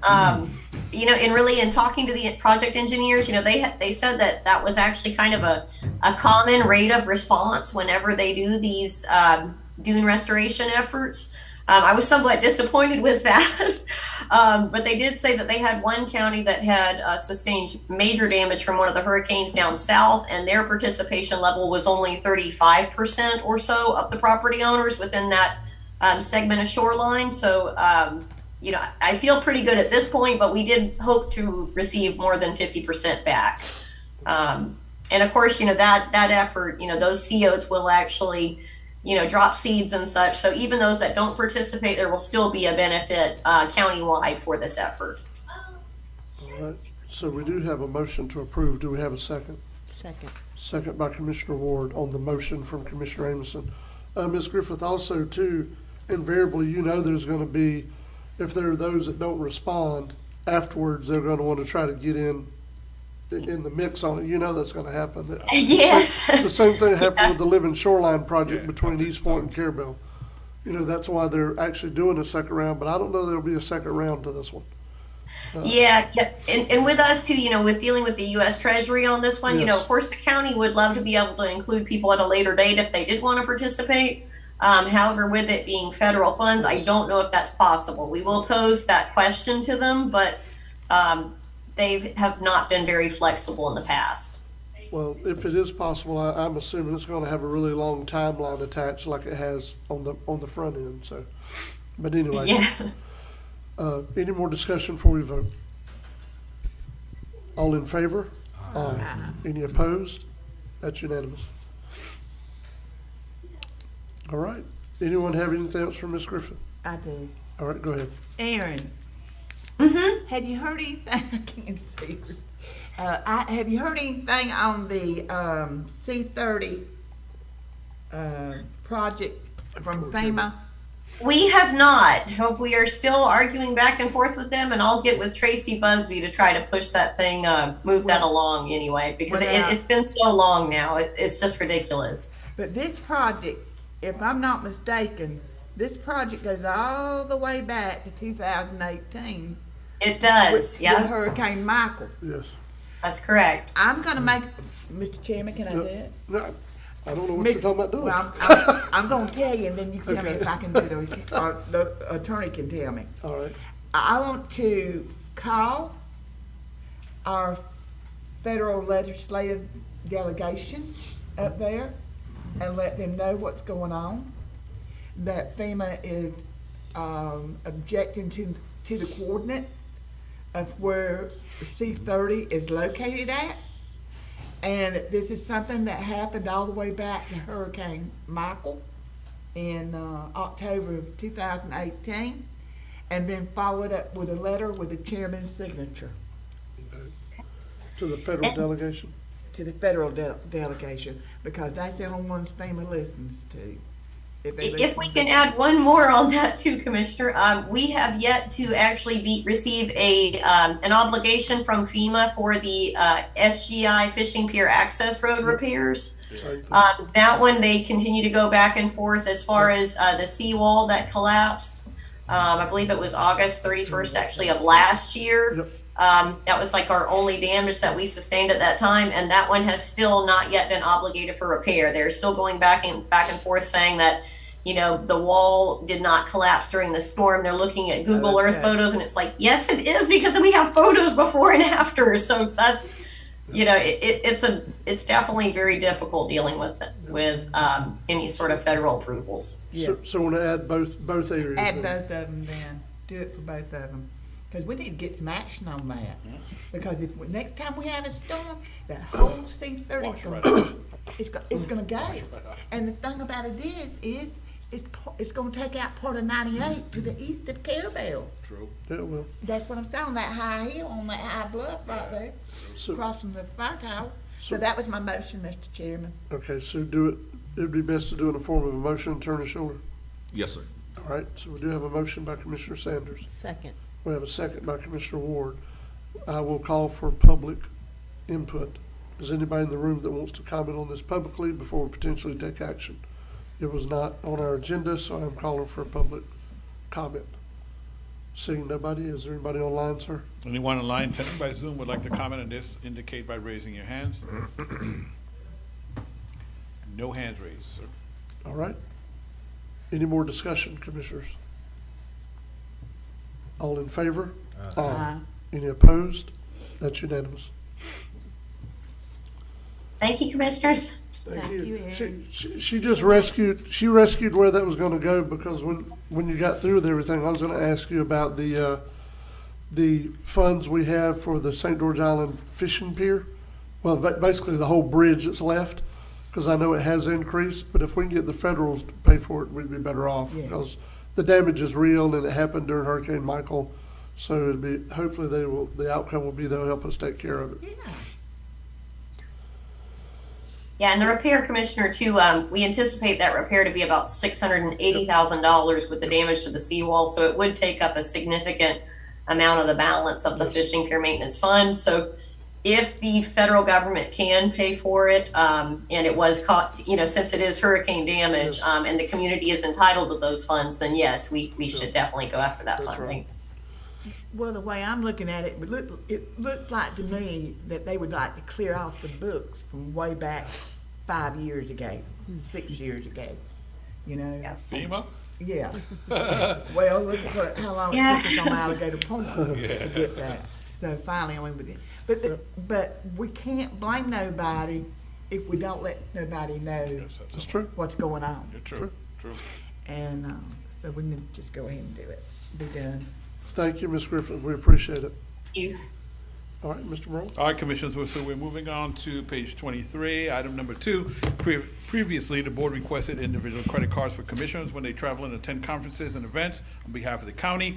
The bank has one final form. It's a authorization of a resolution form that will be signed by your clerk of courts, Mrs. Michelle Maxwell. For the credit cards, I just need board action to authorize the clerk to sign on behalf of the board. So moved. We have a motion to approve by Commissioner Ward, second by Commissioner Croom. Any discussion? All in favor? Aye. Any opposed? That's unanimous. Item 3, Commissioners, you have 2 remaining FAA grant agreements for the obstruction removal Phase 2 project. Both are FAA. You got the 336 grant, and the other is an $87,000 grant. These 2 grants, along with the almost 47,000 matching grant you already approved at a previous meeting, that brings the project total to $470,279.50. Board action to authorize the chairman's signature on the 2 FAA grant agreements as described above. So moved. Second. We have a motion to approve by Commissioner Ward, second by Commissioner Sanders. Any discussion, commissioners? All in favor? Aye. Any opposed? That's a 5-0 vote. Commissioners, at number 4, Chairman Jones and Commissioner Sanders would like the board to authorize some surveys on 2 county roads. Chairman Jones would like to open Avenue D in East Point. All the lots around the closed section of Avenue D have been sold, and the homeowners would like access to their property. Commissioner Sanders would like a survey on South Spring Street over in Lanark Village to determine the county's right-of-way boundaries on that road to make sure there are no one's in infraction on those, the right-of-way, basically. So board action to authorize those two surveys. So moved. I'll second. We have a motion to approve by Commissioner Ward, second by Commissioner Amison. Yes, sir. I got a question on the Avenue D. We don't have an easement through there, or it's just not? It's a road that never was finished, so Avenue D, it's kind of like Creamer Street. Mhm. Avenue D is one that runs right from Island Drive, just close to or adjacent to the Eastport Water and Sewer. And then it should run straight behind Mike and Page's property and come back out to Patton. But all that's been wooded because nobody's ever really. Used it and okay. Yeah, I was just, yeah. So you just wanna open it up? Yes, because people have bought the lots and they're wanting to build homes. I understand. I There's just- no road there at all, so. Yep. Any other discussion? All in favor? Any opposed? That's unanimous. Item number 5, commissioners, tell me, I probably did not add it last night to the, I think I thought about it at 5 o'clock this morning. I'm not sure if I added it or not. So it's supposed to be attached. It was my intention to attach to this report the draft advertisement for the Congregate Senior Services for the Senior Center at the Garden Club in Carabel.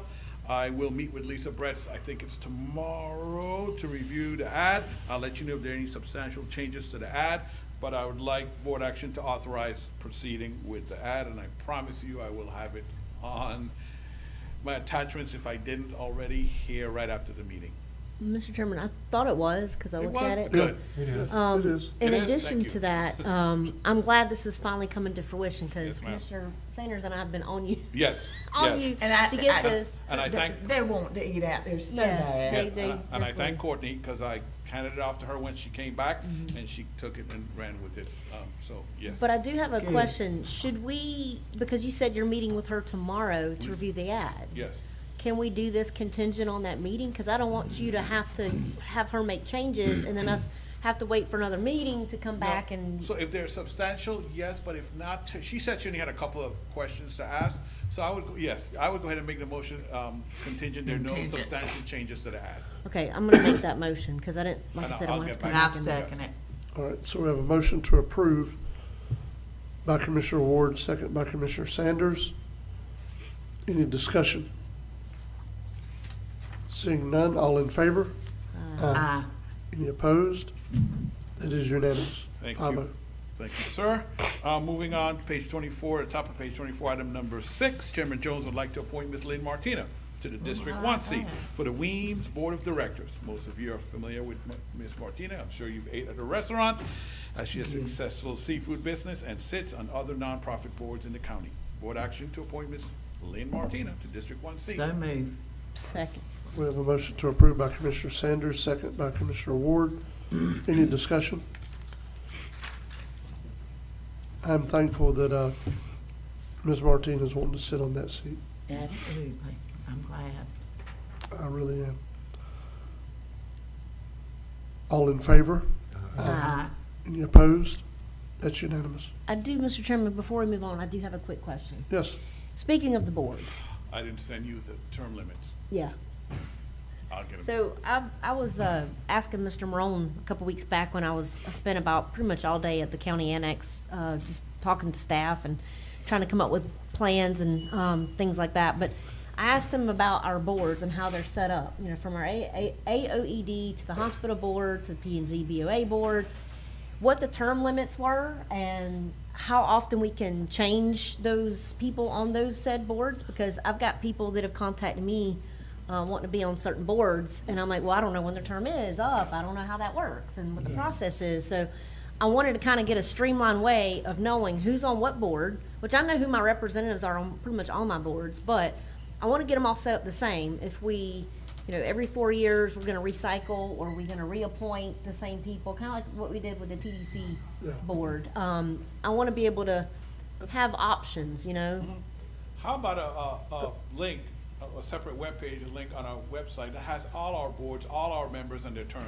I think That that's, works? I think we talked about that We too, when did, we did, we talked about that. That would be good. That But would be. I thought we addressed that in the past, and we changed where all our volunteer boards basically are every 4 years. I don't know if it was all. I think we Okay. did some, but I'm not sure if we did. Because I remember the same discussion come up because Yeah, we're because- doing one board this way, but how's this other, you know what I mean? Yes, like for instance, the airport board isn't based on districts, it's based on your Right. background. So that would be, Bless you. God bless you, that would be slightly different. Yeah. But yeah, we did address some of Okay. those. Yes, Commissioner. So let me work on that. Well, the more information we can have for the public, the better off it Yes. is. Well, we need to also be mindful too when that term's up. So like if, for example, we've got some board members' terms coming up, we need to know way ahead of time to be able to advertise for the seat. Or if we as commissioners have people we wanna, put in for the running, so to speak, then that's what we can do. I think sometimes we get questions, well, who's sitting on P and Z board? I'd like to know, so yeah, stuff like that really. And you don't never know, but then maybe somebody out there wants to sit on them. Yes. Well, that's my point, and I'm all about transparency as the rest of the board members are, and I think it's important that we know that, we know these things. No, that's all I needed, thank you. Go ahead, Mr. Brown. All right, item number 7, I think is where we are. Everybody last month could tell from this morning, Ted informed us that he would be stepping down as our interim airport manager. The board has indicated that it would like to advertise for a full-time airport manager that has some economic development experience along with the ability to promote the airport. While we're working through that process, which will take a little bit, I recommend engaging another interim airport manager, Mr. Kirschenbaum. He's currently your Airport Operations Economic Development Board Chairman. He's expressed interest in serving in this role. The board agrees. Mr. Kirschenbaum would step down from the AOD to serve as the interim airport manager and would agree to the same contract that Mr. Mosteller currently has. Board action to engage Mr. Kirschenbaum as the interim airport manager with the same terms, amount, and conditions as the contract currently in place with Mr. Mosteller. So moved. Okay, we have a motion to approve by Commissioner Amison, Second questions. second by Commissioner Croom and Commissioner Ward. Commissioner Croom, go ahead. So if Mr. Kirschenbaum stepped down from the AOED chair, we have to have another appointee? Yeah, well, the good thing is, Replace, I would say Ted is replacing Steve as a seat on the board. That's how I look at that. But you still have vacancies you have to fill on that board, Commissioner, that's correct. Yeah, but who's gonna be the chair? I Yeah, think that's is what- what that was you're my asking, question. right? I'm sorry. Yeah. I'm sorry, I misunderstood. Yes, they will have to have a special meeting if the board agrees to this motion today, a special meeting here in a week or two, for 2 reasons you'll see on my next item, and they could appoint a new chair at that time. do they not have a vice chair? No? I Was, don't think they do. you know what, I'm not sure if Tom was a vice chair, and he's now the coordinator, so I'm not sure. I gotta go back and look at Okay. the minutes and see. But, Okay.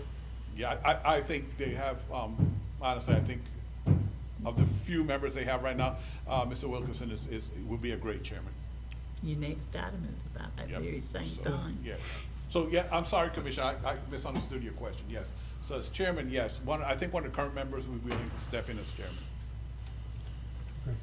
All right. Any other discussion before we vote? I got one Yep. just to get some clarity here, because now if we do that, they won't have a quorum. We won't be able to get a recommendation for the AOD applicants that have turned their applications in for the seat. Now, me and Mr. Kirschenbaum spoke previously about October 1st. Mhm. Now, with Ted going to become an AOED board member, that would create a quorum, but the only problem there is conflicting on the time. So, Yeah, so Ted did give us, he said he would stay at least until the end of the month, September.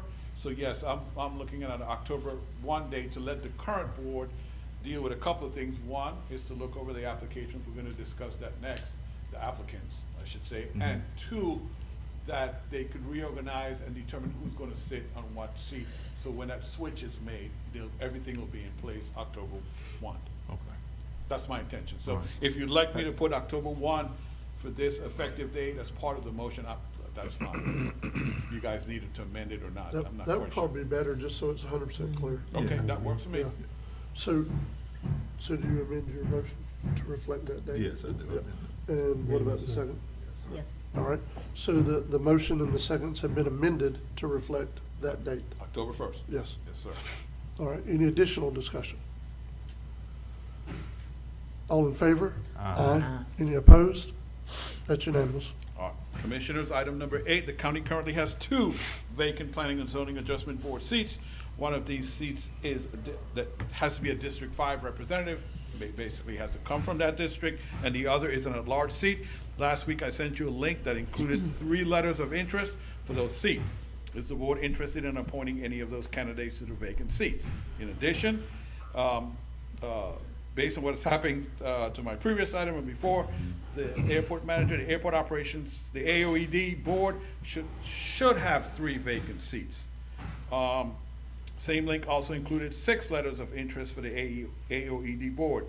Is the board interested in appointing any of these candidates to the AOED vacant seats? Usually, commissioners, you send it to the AOD, and they do all the vetting for you, and they kind of rank them and say, okay, commissioners, here's what we think, and you guys make your decision, off of the work that they've done. So we could follow that same process for them. So, board discussion and action if you're ready. If not, we could run the ads a little bit longer if you would like, whatever the board desires. Well, Mr. Chairman, for one, when you're looking at the P&Z BOA board, you said that we needed a representative from my district, which is District 5. Mm-hmm. Well, there are only 3 applicants, and only one of those is from District 5. Mm-hmm. The other one's from St. George Island, and I believe Lanark. So that kind of rules that down to that one individual. That one or more, run the ad some more. So, your choice. I mean, I just don't know if running the ad another term is going to do any different. I don't foresee, because I even reached out to people. I said, hey, the ads, we're running the ad. You got till this date, and that's all we got. So I don't know. I don't see how rerunning the ad's going to do any good. But anyway, that's just my thought. I don't know what the rest of the board feels about it, and that's just for the P&Z, not the AOED board. Well, I'll say this: the District 5 is more important than the at-large right now. So it's like, if you're good with that candidate, I'm good Commissioner, with her. I think would she'll ask be a at good least that we addition. appoint, that one seat today, Okay. and you guys decide what you want to do about the at-large for the PZA. All right, I'm gonna go ahead and motion that we accept applicants Roxanne Christie to the P&Z B of A board Okay, District 5. for District 5 seat. Okay. Okay. So we have a motion by Commissioner Ward, second by Commissioner Anderson. And this is for Ms. Roxanne Christie for basically your district, correct? Correct. District 5. Okay. All right, any other discussion before we vote?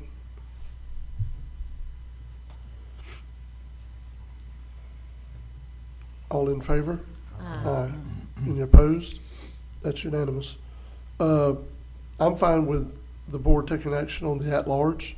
You have 2 names. You have Mr. Skorinsky and you have Mr. Paul Rigemeyer, that has served before on that board. So what is the pleasure of the board with the at-large seat? Do you want to appoint from these 2? What do you want to do? We need to Run know. the ad again. You want to increase the pool. Either which way, you still got to make a decision at some point. Mhm. So just run the ad again, and Okay. we'll do it at the next meeting. Yep. Okay, Try again. all right. So now by running that again, that you're still keeping the 2 applicants, correct? Yes. Okay, Yes, I we just wanna want to make, add- just want to be clear. I'm sorry, Mr. Chairman, we want to add to the pool, Yep, not, okay. yes, not. Well, it's an at-large. If, It you know, is. Mr. Chairman, if we're liable to be in here, well, we didn't know about it. So we'll just give it, Yep. kick it Okay. one more time, and then we're gonna make a call. Okay. And I probably need to, as we talked earlier, Commissioner Ward, I probably need to let you guys know where the other at-large is seated, so you don't get 2 at-large from the same area of the county. As, as part of your That would be consideration. good, I didn't even, actually. I just thought about that. That would be good, because right now we have, I have someone in my district and also have an at-large in my district. Oh, Mr. David Duncan is from my district. yes, he is, he Yeah, is. he's the at-large. Change Because that up. Jim is the District 1 Yes. representative, Yes. David, yes. And that's why my 5 vacant Ah, seat, because yes. David was Okay. my. He moved. Yeah. He moved. Okay, But, anyway, I didn't think about that, Mr. Chairman, I'm sorry. all right, did we need a motion and vote to re-advertise, or you just need direction? It's the direction is good Okay. enough for me, because that is, I'll just keep promoting it as best as I can. All right. Okay, the AOED, Mr. Chairman, would you guys want to send it, send it to them for, If we're sending it to them, we're sending all three names, correct? yes. Okay. Oh, yeah, no, they have more than 3 names, don't they? They have Five? 1, 2, 'Cause a couple of those are 3, double. 4. 4? Okay. I got 4. Oh, but- that's true, we got two different, oh, never mind. Oh, wait, 5. 1, 2, 3, 4, 5, I think. Yep. Actually, 6. 6. It's quite a few. Okay, And how many vacancies do we have in AOED? 'Cause Talk to we- me, Steve. 3? Yes, 3. Okay.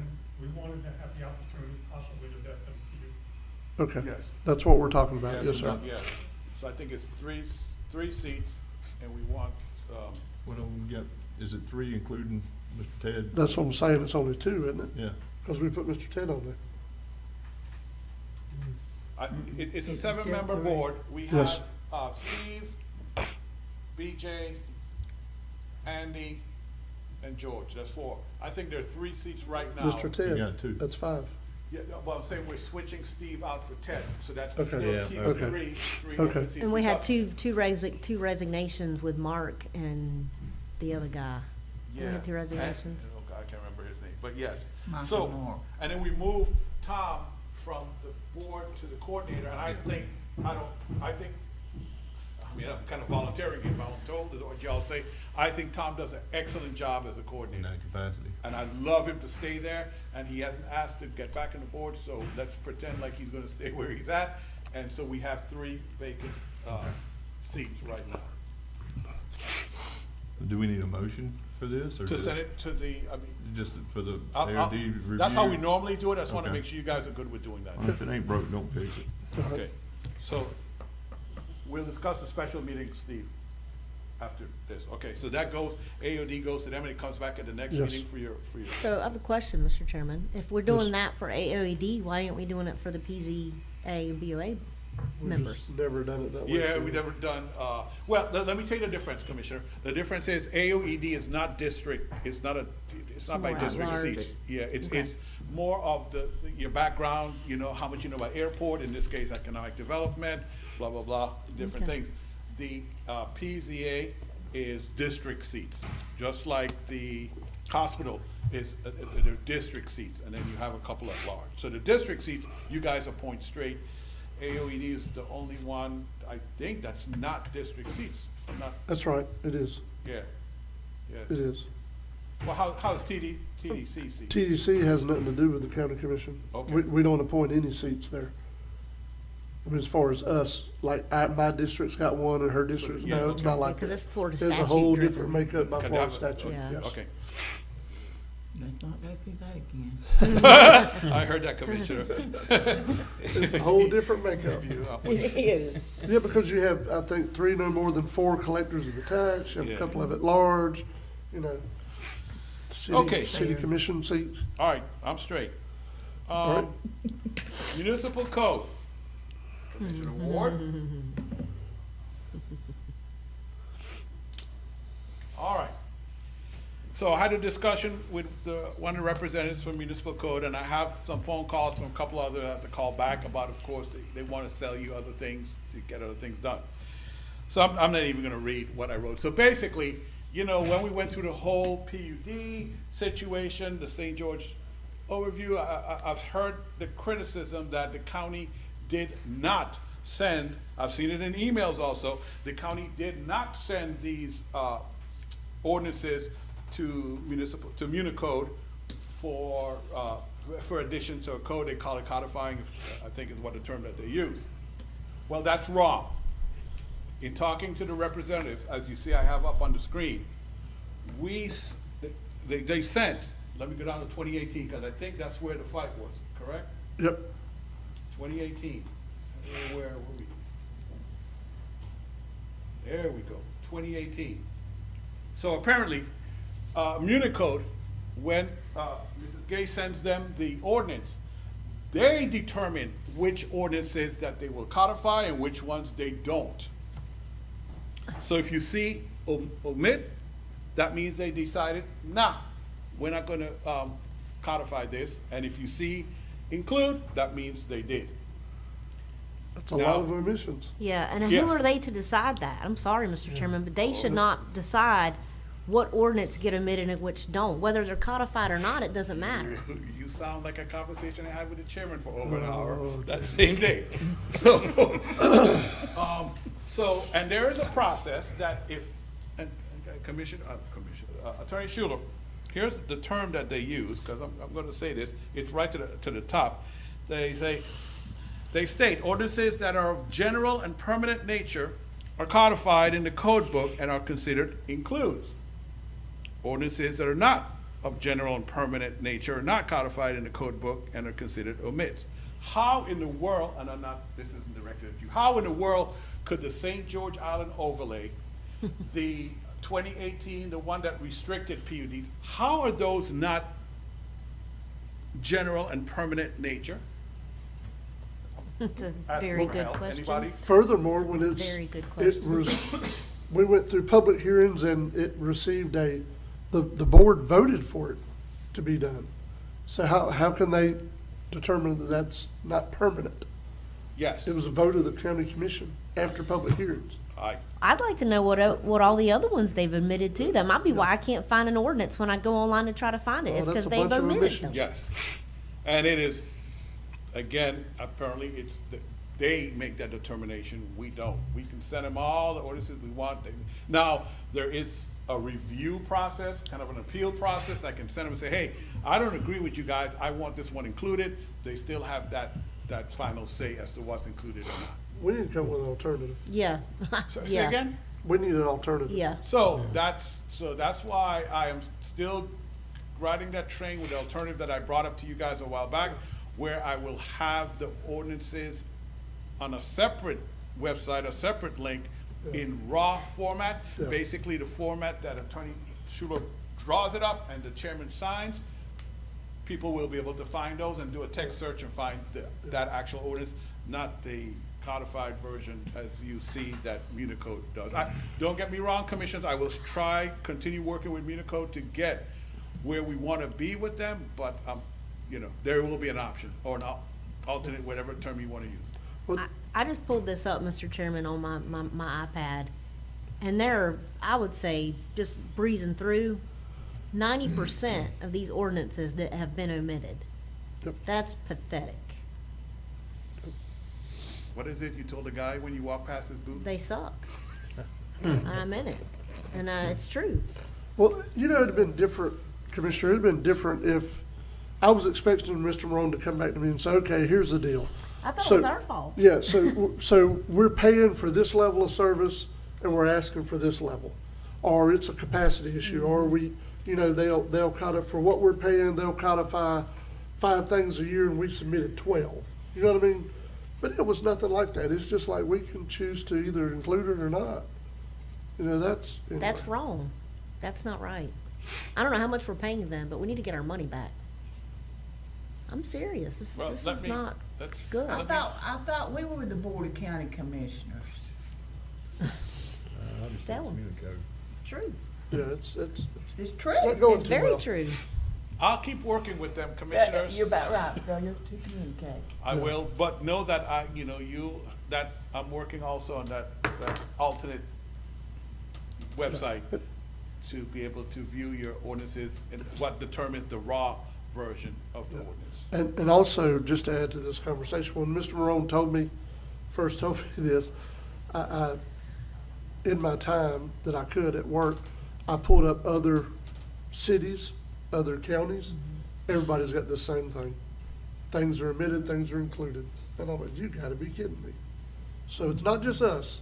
It's Well, apparently they a may not be thing. aware of it either. Probably not. But surely they're not the only vendor. Well, I'm looking, to be honest with you, Commissioner. I believe they have a lot of Florida wrapped up. I don't think they work outside of Florida, though, for some reason. Yes, Commissioner, you're right. I'm looking for a vendor, but, we'll see. Yep. I'm I got an idea on that. I'll get with you after the meeting. Okay, but that's where we are with Municode. So please, if somebody said, well, you guys didn't send, yes, we did. this is me and Coach's choice Yep. to make that decision.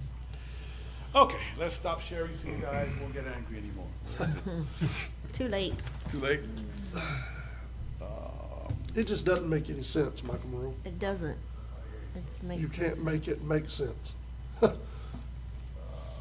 Stop sharing. There we go. Okay. So we talked about that. TDC collections, Mr. Solomon will be here the next meeting.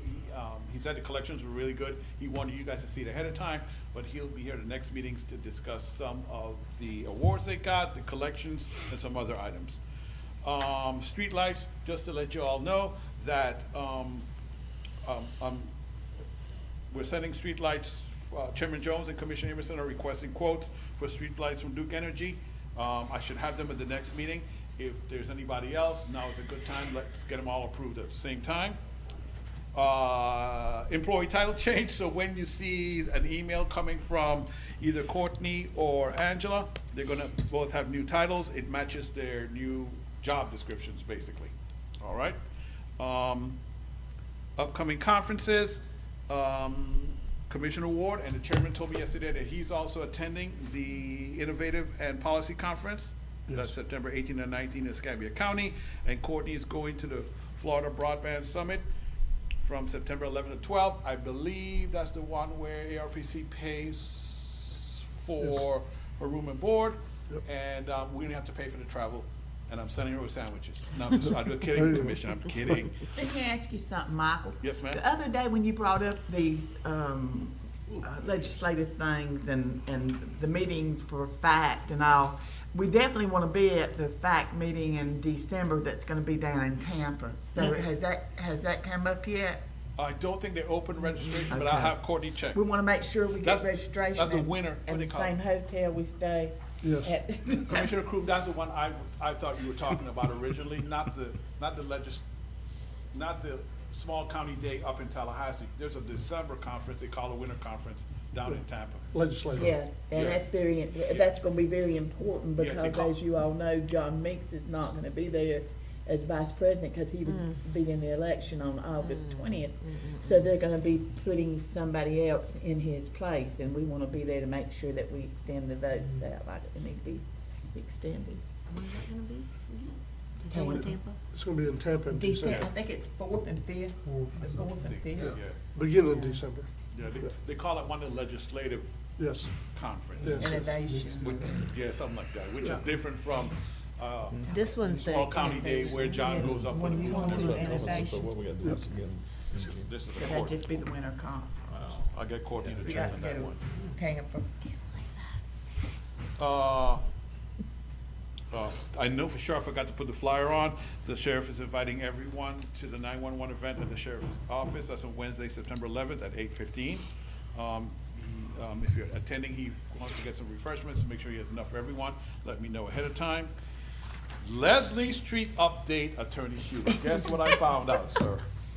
Come Monday, construction starts. They've had the notice to proceed issued. They've had their pre-construction meeting already. I've talked to Travis, I've talked to the engineer, so construction starts on Monday. I'll believe it when I see it. That'd be I'm not gonna hold my tremendous. breath. I'm actually gonna rename that street to Attorney Michael Schuler Street. I Are they gonna, will. He has lobbied for that so hard, I think that's just fair.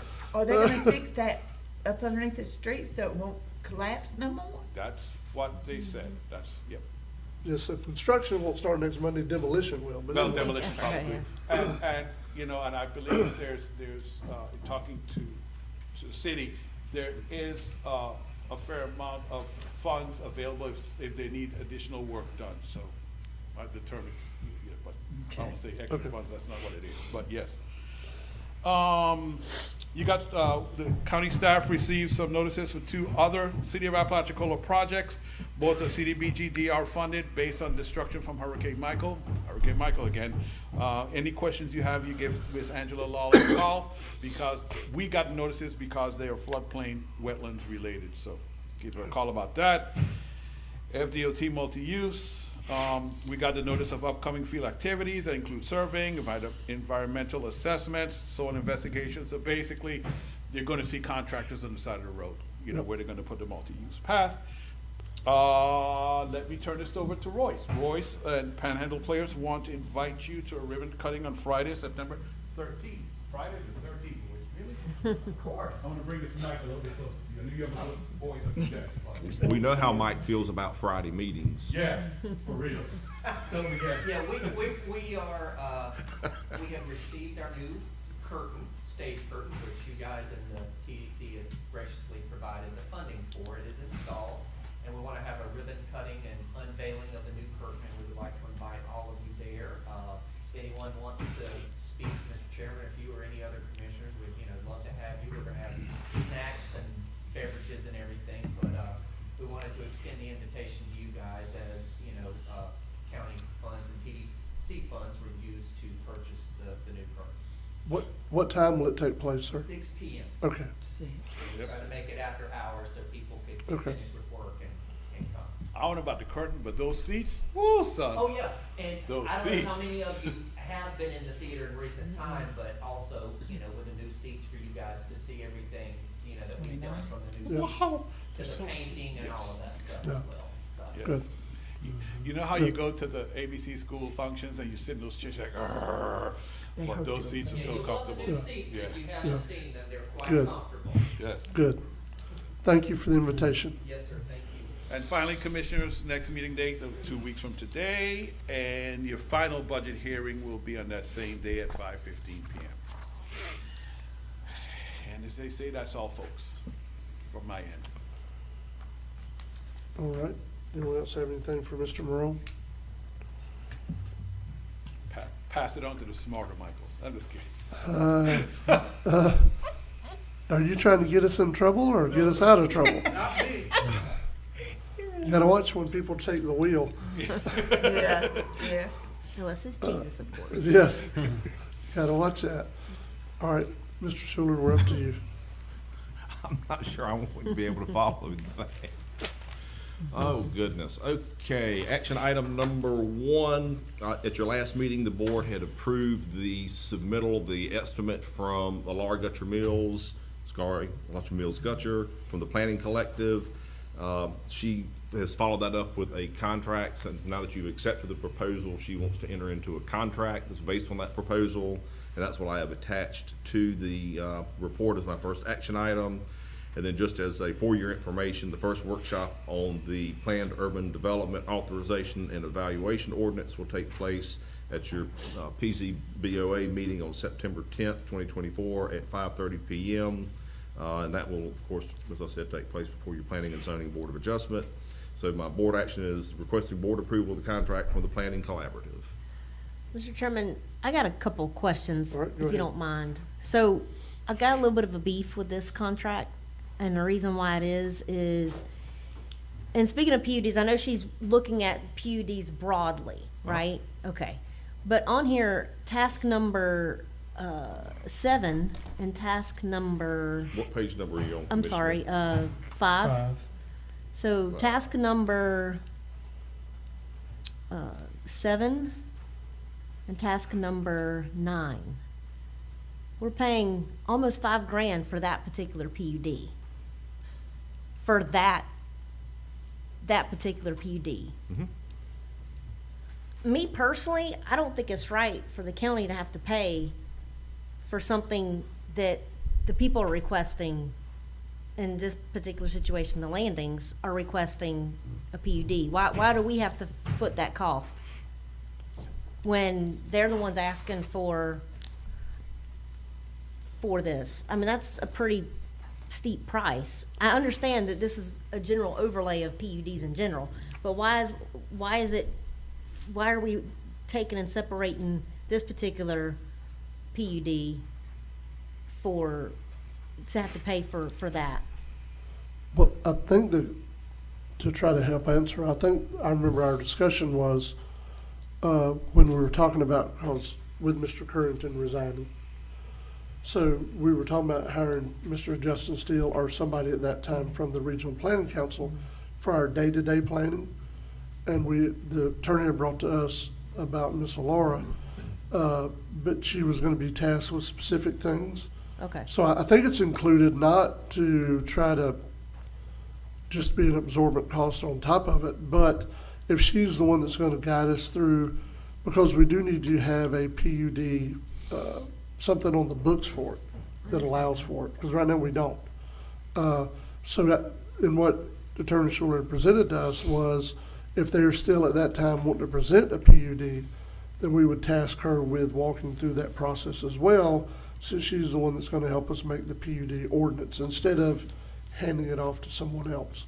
But it's whatever the board wants to do is fine. I mean, I see that point, but I just think again, this is a whole nother subject with impact fees. If a PUD is wanting to come before the board and request to be able to be a PUD, I feel like we need to sometimes maybe give that cost back to them, instead of the county or county taxpayers absorbing that cost. But I do remember that discussion, I do. And I do realize that we do have to have a PUD, the whole general idea of PUDs and something set forth for them.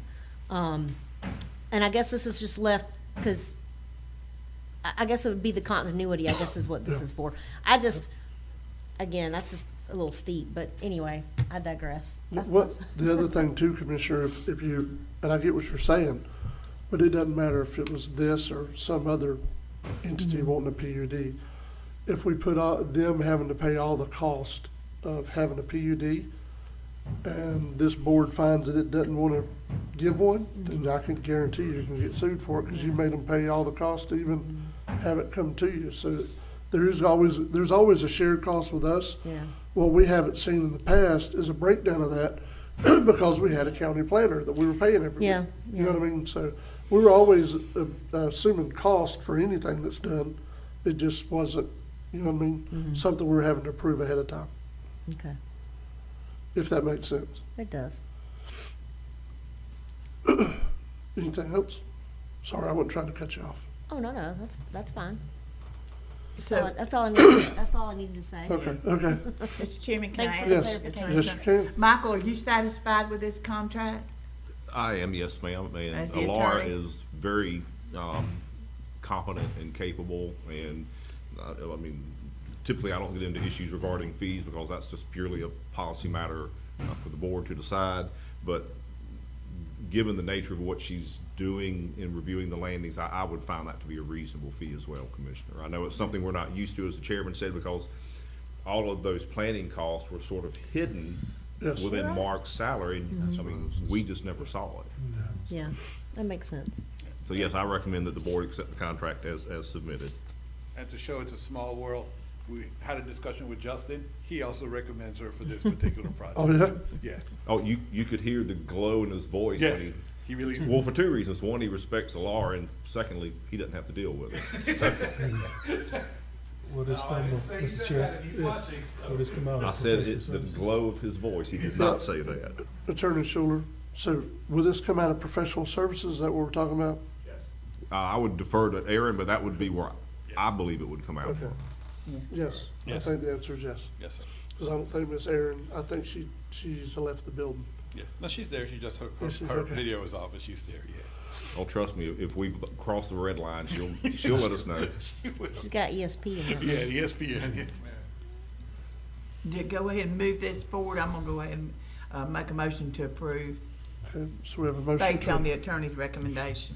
we have a motion to approve by Commissioner Sanders, Second. second by Commissioner Ward. Any discussion? All in favor? Aye. Any opposed? That's unanimous. All right, Commissioners, the second action item for your consideration is the contract with Baker Tilly and the assessment that it's going to make regarding Weems Hospital. I mean, it's a very lengthy contract, and I can go into as much or as little detail as you like, but I will say there were protracted and lengthy negotiations between myself and Mr. Morone with James Raleigh, Mr. Raley, the representative of Baker Tilly. There have been some substantial changes from that contract as it was presented to what's being presented to you now. Basically, my red lines in these contracts involve things such as unlimited indemnifications, unlimited travel expenses, where governing law and venue will occur, and they have come to the right side of the line as far as I'm concerned on those issues. So I'm recommending the contract for your approval at this meeting this morning.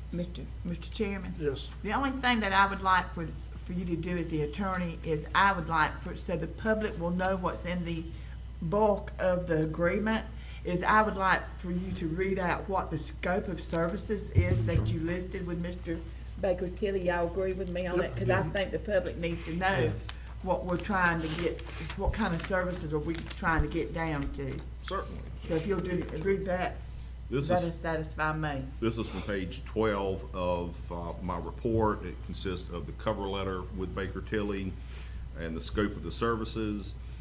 First, evaluate the current and near-term financial viability of the hospital through a financial analysis. This evaluation will both include and exclude the hospital surtax subsidy as it relates to the financial viability analysis. This evaluation is not anticipated to exceed $40,000. If in Baker Tilly's judgment the cost is anticipated to exceed $40,000, it shall notify Franklin County immediately, and the parties will engage in good faith negotiations regarding this cost. Basically, the $40,000 cap came about because I was not willing to recommend that the board consider that service without a cap, and then if when they get into it, start drilling down and getting information, if it looks like it may exceed that, then they're going to notify us and we will negotiate with them regarding that cost. Of course, our pool will be to keep it at or below $40,000. Second item on the scope of work is to execute a financial and operational performance review. Third, based on the results of the review, recommend a management action plan. Next, based on the results of the management action plan, work with the county commission to execute the plan if desired. And then also I want to refer you back up to paragraph 1 of that engagement letter, because I believe that those 3 bullet points in terms of what they're looking at and what they're going to provide for the board is important. So it says, Baker Tilly is pleased to present this engagement letter to provide a financial and operational performance review and to recommend a management action plan based on the results of our review, including but not necessarily limited to: 1, a recommendation to Franklin County whether to continue operating as a critical access hospital, including advising on the financial feasibility of the renovation or construction of a replacement facility; 2, to convert to a rural emergency hospital; or 3rd, and finally, some other pathway such as selling or leasing the hospital. Commissioner Sanders, that address your point? Yeah, and the other one is, it is anticipated that the final report will be delivered to Franklin County within 6 months of the execution of this letter agreement. Yes, ma'am. That's what I'm looking for. That's what we were looking for, was a timeline. Yeah, Mike, and I thought that was important. Absolutely, and I think so. And you got all the issues that you had at one time, you got them all worked out and ironed out with them. As they originally submitted, I would never have recommended their contract, no matter how good they are. I know, but I like for the public to know, so, you know, so there won't be no misconceptions That's around right. here. And that timeline, Commissioner, is also consistent with the action we took at the last meeting. Mhm. Yep. And I've had a ton of people, I guess, that misunderstood that. So the action we took at the last meeting was to not automatically renew with Oliant for a 1-year term, but we agreed as a board to negotiate with them for a 6-month extension and not a 1-year extension. Yeah. So it's on the same 6-month time frame we're dealing with. And just so the board knows, that contract amendment with the management company has already been negotiated and executed, signed by Oliant and the chairman. 1 6-month extension based on thinking that we'll get this report to the board within that time period and you can make a decision. If for some reason it cannot, then the parties will meet in the middle of March of 2025, if necessary, to consider 1 additional extension if it's necessary. A question for you. Yes. Mr. Chairman, Attorney Schuler, would this be a verbal or written report from Baker Tilly? I'm assuming this is a monthly. Written. It's going to be written. It will be written. Yeah, that was one of the significant points of negotiation. The first version of their contract said that their deliverable, their report, belonged to them, not you, and you couldn't even talk about it publicly without their permission. Totally unacceptable. That was a non-starter. But they were very, I will say that, calm down, Schuler. They were very reasonable, you know, when the points were brought to their attention and they understood that, Mr. Morone and I were not going to recommend you know, certain things to the board, they were very reasonable in their dealings, and they seem like, you know, people that I would personally want to do business with. So I'm certainly comfortable with making this recommendation to the board now with these changes. All right, pleasure of the board. Mr. Chair, I got one thing. Okay, go ahead. On your good faith estimate, you know, for all services, it says it's $150,000. Yes, sir, I thought that was important too, since some of their billable hours at $450 an hour. Yeah, so I started doing that. worst case scenario of hundreds of thousands of dollars in my head, in the math, so. the My cat question seemed on important. that is, what fund is that coming out of?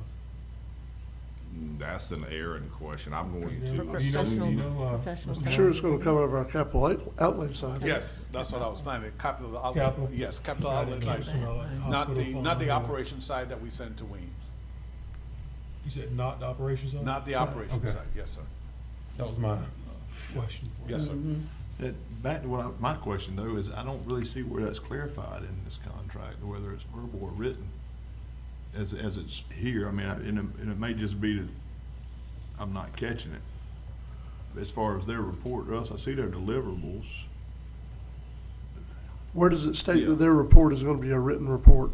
Yeah, I mean, it's not, that's why I was kind of wondering, because it doesn't really, I'm looking at their terms and Says, conditions, so Will be hang on. will be a detailed findings report. Well, I guess you're right, it doesn't specify. It's many pages, Commissioner. I will have to look through this and find it for you. But it should be under section 2. If you want to take a break and let me read through this again, Commissioner? Well, it says right here, it says, Recommend materials specifically prepared by Baker Tilly for a client as a deliverable under a letter may, when fully paid for by the client, be used, copied, distributed, or discussed by client without restriction or limitation of any purpose. But it also So- says, here, based on the results of the review, to recommend a management action plan. Yes. And see that, and then based on the results of the management action plan, work with the county commissioners to execute the plan if desired. I So don't do you think, wanna take a break Commissioner and Anderson, does research satisfy that? you? I was gonna say, if not, I don't think there's any reason why James wouldn't put an extra sentence specifying it's a written Yeah, report. but we're fixing to Section. vote on something though. Yeah, Do you that's what wanna, I'm- do you wanna take a short break and see if we can clear This it is up before we fair enough. vote? Well, it says letter. Yeah, So. Okay. Mr. Chairman, I would say that you can, even if you feel better about doing it this way, you can approve it contingent on that sentence being added Okay. to it somewhere, you know? Okay. That is I actually think it needs to be written clarified. report. I agree with Commissioner Anderson. Is that okay? Is that okay by Are you? y'all satisfied with that contingency? If so, I don't think a break would be. that's fine. All right. So the pleasure of the board. We didn't have a motion and a second yet, did we? Not I sure. didn't think so. So the motion should include that contingency Yes, of that written statement, and it is a written report. right. And I would say, that's what one of the big issues I had, that they were saying that we couldn't, if there was a public records request for it, that we Yeah. could not distribute it. And I was like, oh, hold up now, this is Florida, son. I mean, Yeah. yeah, ain't nothing off limits in Florida, so, for the most Nope. part, you know. It so. did. But, again, I don't think there's a problem with having, if it's, Commissioner, a simple sentence added to it would be suffice. And you could make that a contingency on the, motion. I'll make that motion contingent on what we just spoke about. Okay, so we have a motion to approve with that contingency added by Commissioner Ward, I'll second. second by Commissioner Amison. Any additional discussion, Commissioners? I just got one statement. It says right here that they'll direct the George E. Weems Hospital to provide Baker Tilly requested documentation and access to all personnel records. I'll discuss that with Mr. Kozar already. He is, Okay. him and David, they're aware of that. Okay. And two, Mr. Chairman, if you scroll down from the letter, on their standard business terms, section 2 speaks about deliverables, and it talks all about like actual papers and things of that nature. So, All right, any other discussion? Seeing none, all in favor? Aye. Any opposed? That's unanimous. All All right, the next action item is the request that the board cancel the public hearing on the amendment to the flood ordinance that you authorized at the last meeting, and a public hearing that was going to take place on September 17th. The principal purpose of that public hearing was to add in some amended maps from flood insurance maps that Ms. Angela Lally had received from FEMA. Subsequent to your board action at the last meeting, Ms. Lally successfully negotiated an automatic adoption of the new maps through FEMA and the state. And Ms. Lally is satisfied with that, and if the FEMA and the state are satisfied with it, I don't have any objection. But I would inform you that Ms. Lally does have some language amendments that she wants y'all to consider in the future. And when she has those ready, we'll bring it back before you and ask to schedule a public hearing. But I do need board approval to cancel the public hearing on amending the flood control ordinance for September 17th, 2024. I make a motion that we cancel the public hearing set forth and authorized for September 17th to deal, 2024, to deal with flood maps. Second. All right, so we have a motion to approve by Commissioner Sanders, second by Commissioner Ward, to cancel this scheduled public hearing. Any discussion? All in favor? Aye. Any opposed? That's unanimous.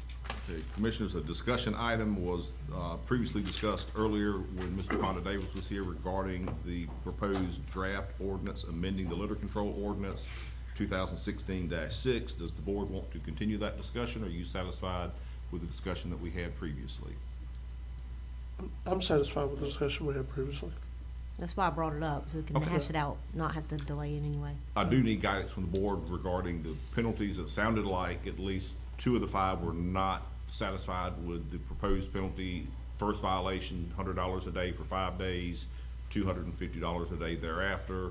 Second violation would be $250 a day for the first 5 days, $500 a day thereafter. So can y'all provide me some guidance on what you would want the penalty to be, if not what I suggested? Well, I'm fine with either way. I just also want to make sure that we're not, there are some people, $100 don't mean nothing to. Yep. There are other people's that $100 is quite a bit, especially in this day and time. So I'm fine either way. I was just saying I wasn't trying to kneecap the discussion, let me put it that way. So we can discuss any of it, as long as we're not going below 100. I think that's kind of a waste of time. You know, but I will say that the bigger thing is, I think we need to clarify too, who's gonna be doing these fines, because as the commissioner brought up earlier, there was a discussion with a property owner that was having some issues. Well, the problem seemed to be that law enforcement was involved, but currently, if we send out code enforcement, guess who it's gonna be?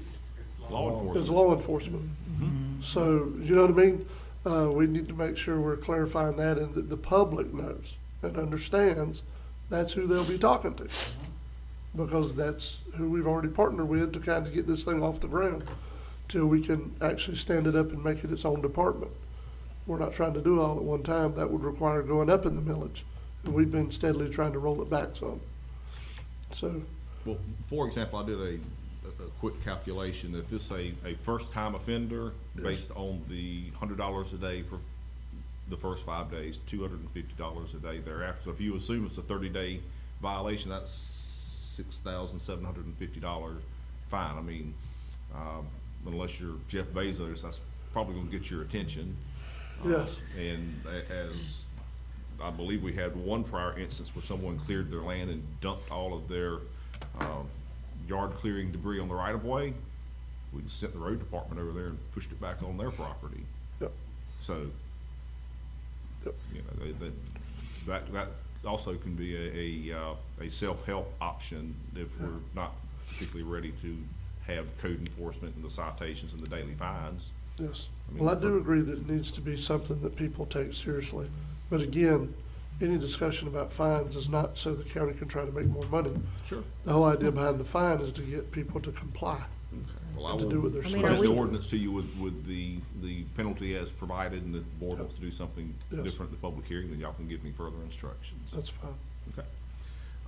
And then also for discussion, a draft lease with the Friends of the Franklin County Library. And Mike, I'm gonna drag you into that conversation because this draft lease, Mike and Aaron, this is a conversation I've had with Aaron, not necessarily Mike, but Aaron had expressed some frustration in trying to successfully negotiate and receive an assumption agreement from USDA so that the county could then assume the current loan, and then we would own the building, we'd be obligated on the debt. Is that Aaron? No. Good morning. No, let me mute him. Okay. He didn't realize. So what I had suggested was because Aaron's ready to move this thing forward, if even on a short-term basis, so we have a legal document that authorizes the county to pay essentially a triple net lease. We'll be paying all their taxes, real estate taxes, we'll be paying all their insurance, we'll be paying their mortgage, but we need a legal document to do that in lieu of getting the assumption agreement. I don't know that she's necessarily given up on the assumption agreement or given up on the idea of, maybe paying it off early, which is a discussion I had with her. Yes. So the alternative I provided will work, because at the end of that lease, we have an option to purchase the library for $1. The problem is that option doesn't come to fruition until basically 20 years that are left on the mortgage to USDA. So the weakness, of course, is who's going to be around in 20 years to remember to exercise the option.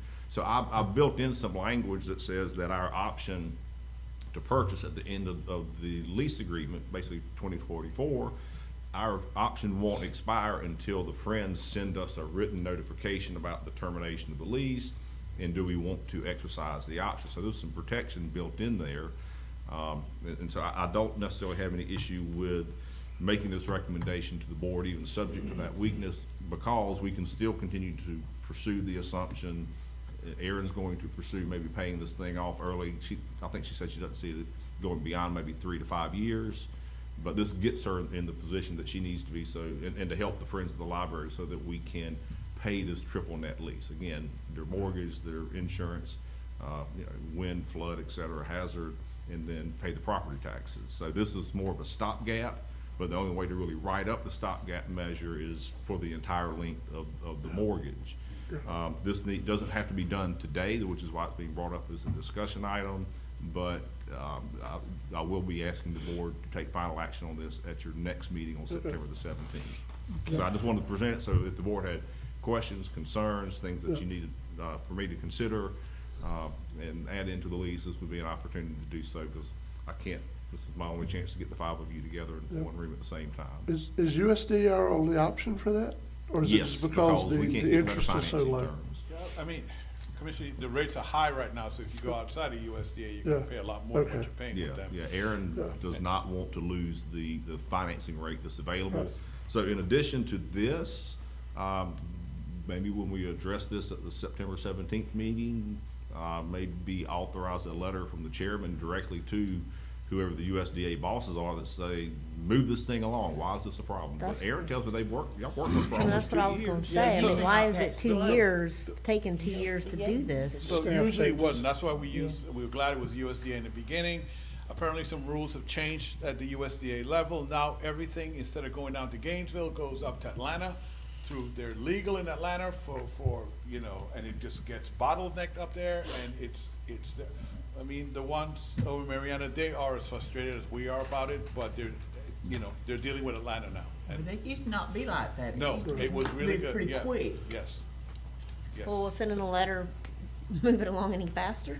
Probably not, but or the legislative delegation maybe. Yeah. I mean, if it works for FEMA. Yeah, what I'll do, I'll call them ahead of time and let them know what we're going to do. The ones in Mariana, and say, hey, guys, I don't have a choice here. Then we're going to talk to our legislative delegation about it and see where we go from there. Yeah. Okay. So, Mr. Chairman, just to dumb it down for me, Attorney Schuler, basically what you're saying is if we go this route here, we won't be able to pay it off ahead of time. I'm sorry, repeat that?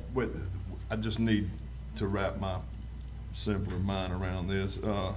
But what the avenue that you're talking about, if we do not get the USDA assumption, is this will just kind of tie our hands on paying it off early? Is that what you're trying to say? No, the way it's written, it would go the entire remaining term of the amortized loan, which goes through the end of 2043. So essentially, we would be on the hook to pay that mortgage, the annual payment to USDA, pay the insurance on the building, the hazard, the flood and the wind, and also the property taxes, because if they have any, I mean, they're a nonprofit, they may not have property taxes. But we would be obligated to make all of those payments on their behalf throughout the term of the lease. And since we as a county are providing that public library service and we're paying all their expenses, I've by contract negated their ability to cancel the lease. So at the end of the lease, if we can't get it paid off earlier, or if we can't get the assumption from USDA, then we would have an option to purchase in 2044 for $1. But Erin's goal is she wants us to own the building and the Friends not have to make the payments, because apparently they just don't have the funds to do it. And the only funds they've been getting come from us anyways, the way I understand it at least. Yes, the discussion was they were wanting to increase the amount of funds from the county, and that's when we asked them, so, well, look, if it's that much on top of you, because what they like doing are the programs anyway, but the building was part of it, you have to have a building to be able to do the programs in. But what we're able to get from them, instead of us upping the amount of money we're gonna give them every month in our budget, that we would just be able to buy the building. Yeah, I understand we got it. I'm just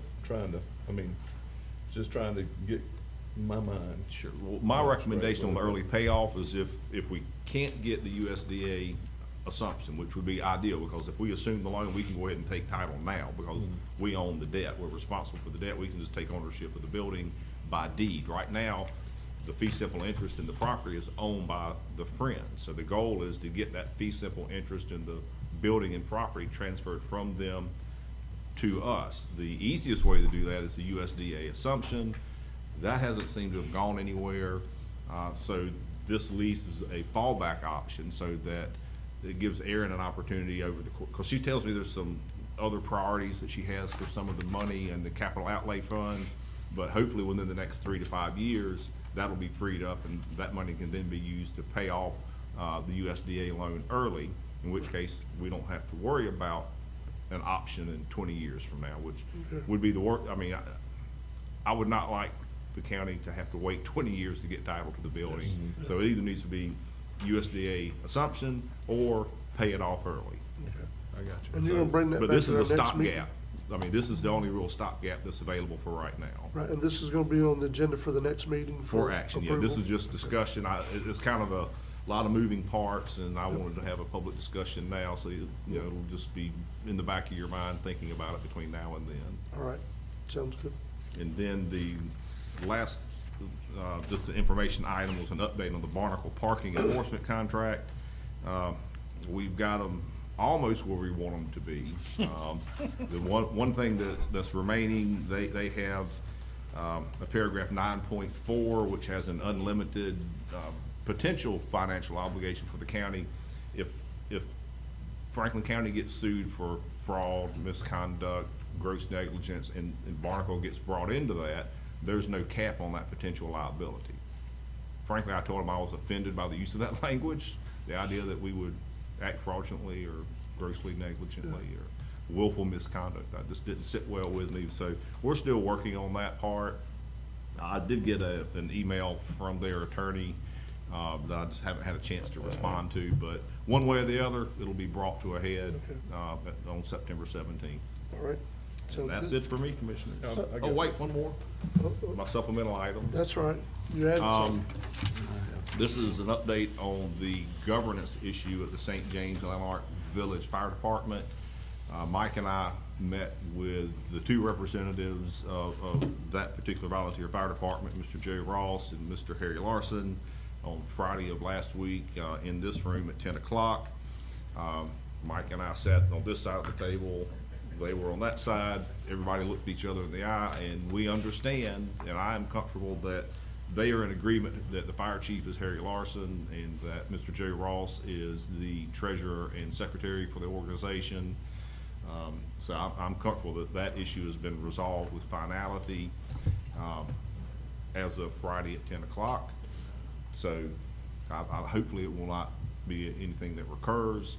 They are interested in trying to move forward in getting control of, shouldn't say control, be treated like the other volunteer fire departments who receive their quarterly distributions of the MSBU and allowed to, you know, manage their own money and run their department, because right now the board's action is they have to come and ask for permission to buy basically anything because of what had happened with the prior board. They're interested in reconstituting and bringing back to this board, recreating their own governing board for the volunteer fire department. And I've told them that until they come back to this board and get permission to do that, they can't have their own boards yet, because that's my understanding of the board's action. So they're working on trying to get that group together, then come back to you. They also said that they would like to join in the MSBU increase that was requested by another volunteer fire department. And then that leads into the segue that in my conversation with the supervisor of elections, she's anticipating the soonest she can hold the election would be March of 2025. So, Commissioners, now that concludes my report. Okay. Mr. Chair, can I follow up on something? Make sure you get all them contracts ready, because I know when Lanark gets operational, I want one with there, I want one with Alligator Point, and I want one with Dog Island also, because I got 3 fire departments. And whoever else, City of Carabel, you know, we deal with that. But also, to remind the people, if you vote on that MSBU thing, March 2025, it won't go into effect until January 1st, 2026, right? That's correct. Okay, I just want to make sure people correct. understand. In fact, I'm glad you mentioned the agreement between the volunteer fire department and the county, because one of the things that Mike and I told them was that we did not anticipate the board allowing them to do any of the things they wanted with their board or the receipt of their MSBU funds until after they'd signed the contract. Mm-hmm. That's right. It's really We'll make sure I'm something- on the right path. It's really something we need countywide. That become transparent. We were trying to deal with this issue when it first come up. Without any kind of contract, we didn't really have any leverage, to kind of to take action quicker, I guess. So, yeah. Just one more follow-up question on this MSBU. So, all these other entities, if they're wanting to increase their MSBUs, it has to be done by a vote of the people? Yes, sir. Okay. Was it done differently in the past? Yes. When other places increased their MSBU, did they do it without a vote of the people? The way the ordinance, 2013 MSBU ordinance was adopted by the board, y'all adopted the existing, y'all adopted a fee schedule as part of that ordinance. Yes. Which of course means y'all voted on it, not the people. But in that 2013 ordinance, you also provided that any future changes in that schedule, in the money for the MSBU, had to be by a majority of the property owners within the district. So in the past, the board adopted the rate schedule.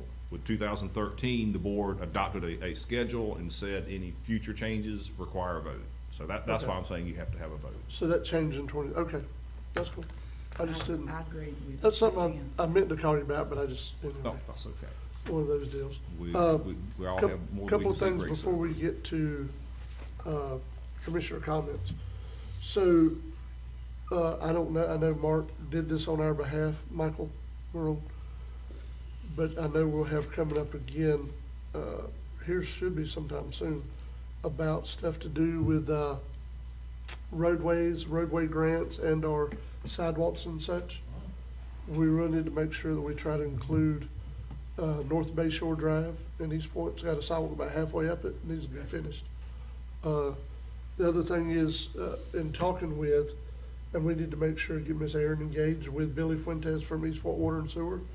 They're wanting to have a discussion with Ms. Aaron to see about them possibly pursuing a CDBG grant, since the county is about to close out what we've done with these mobile homes, to see if it's possible. They want to do some more septic to sewer conversions. But that, again, that's something that the county will have to support, so we just want Ms. Aaron to talk with him and see what's even feasible.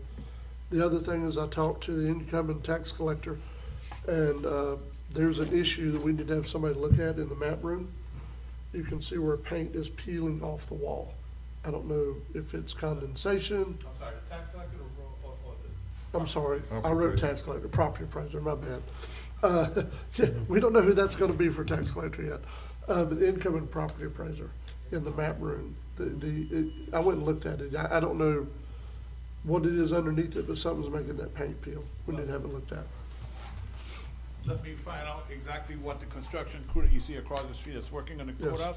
Let's see what their role is with that, and then we'll go from there. That'd be Okay? fine. Mr. Chairman, before we get away from Yep. Attorney Schuler, we had discussed those stop signs, the stop sign at. Yes, sir. During the, and you told me to bring it up. Yeah, just. I couldn't jump in there quick enough, but. Right, no, that's fine. No, during the break, Commissioner Amison had mentioned to me that his desire that the board consider some additional stop signs on Brownsville Road. And I had asked him to bring it up so we could discuss it, but what I had planned on doing is getting with Commissioner Amison between now and the next meeting and bringing back a proposal for the board to consider the locations and the process for installing stop signs at those locations. But I would need to get with Commissioner Amison and find out where all that's going to be. Right. Is that okay with you, Commissioner, proceeding that way? Oh, that's fine. Okay. Yeah, Well, I'll get with you in the morning then. okay. Anyone else before we go to commissioner comments? Just one thing, I agree with you on the East Point and the CDBG for septic to sewer. We got the same thing out there at Lanark that's underneath the city of Carabel. Yes. Especially on the western end, but you also got the eastern end too that, left off of it, so we need to be good about trying to, support all that, because that's a good thing. That will help the fire department and the fire hydrant. Yes. That's all part of it, so, we need to continue to support our local municipalities on stuff like that, because that's gonna help the overall, be good things for the people. Right, now we're on to commissioner comments. Well, in case all of you aren't aware in this upside down world, there is still one football team that's winning. They reside in East Point. So this coming Friday night, you might want to go watch us play the FAMU Rattlers. What about the U?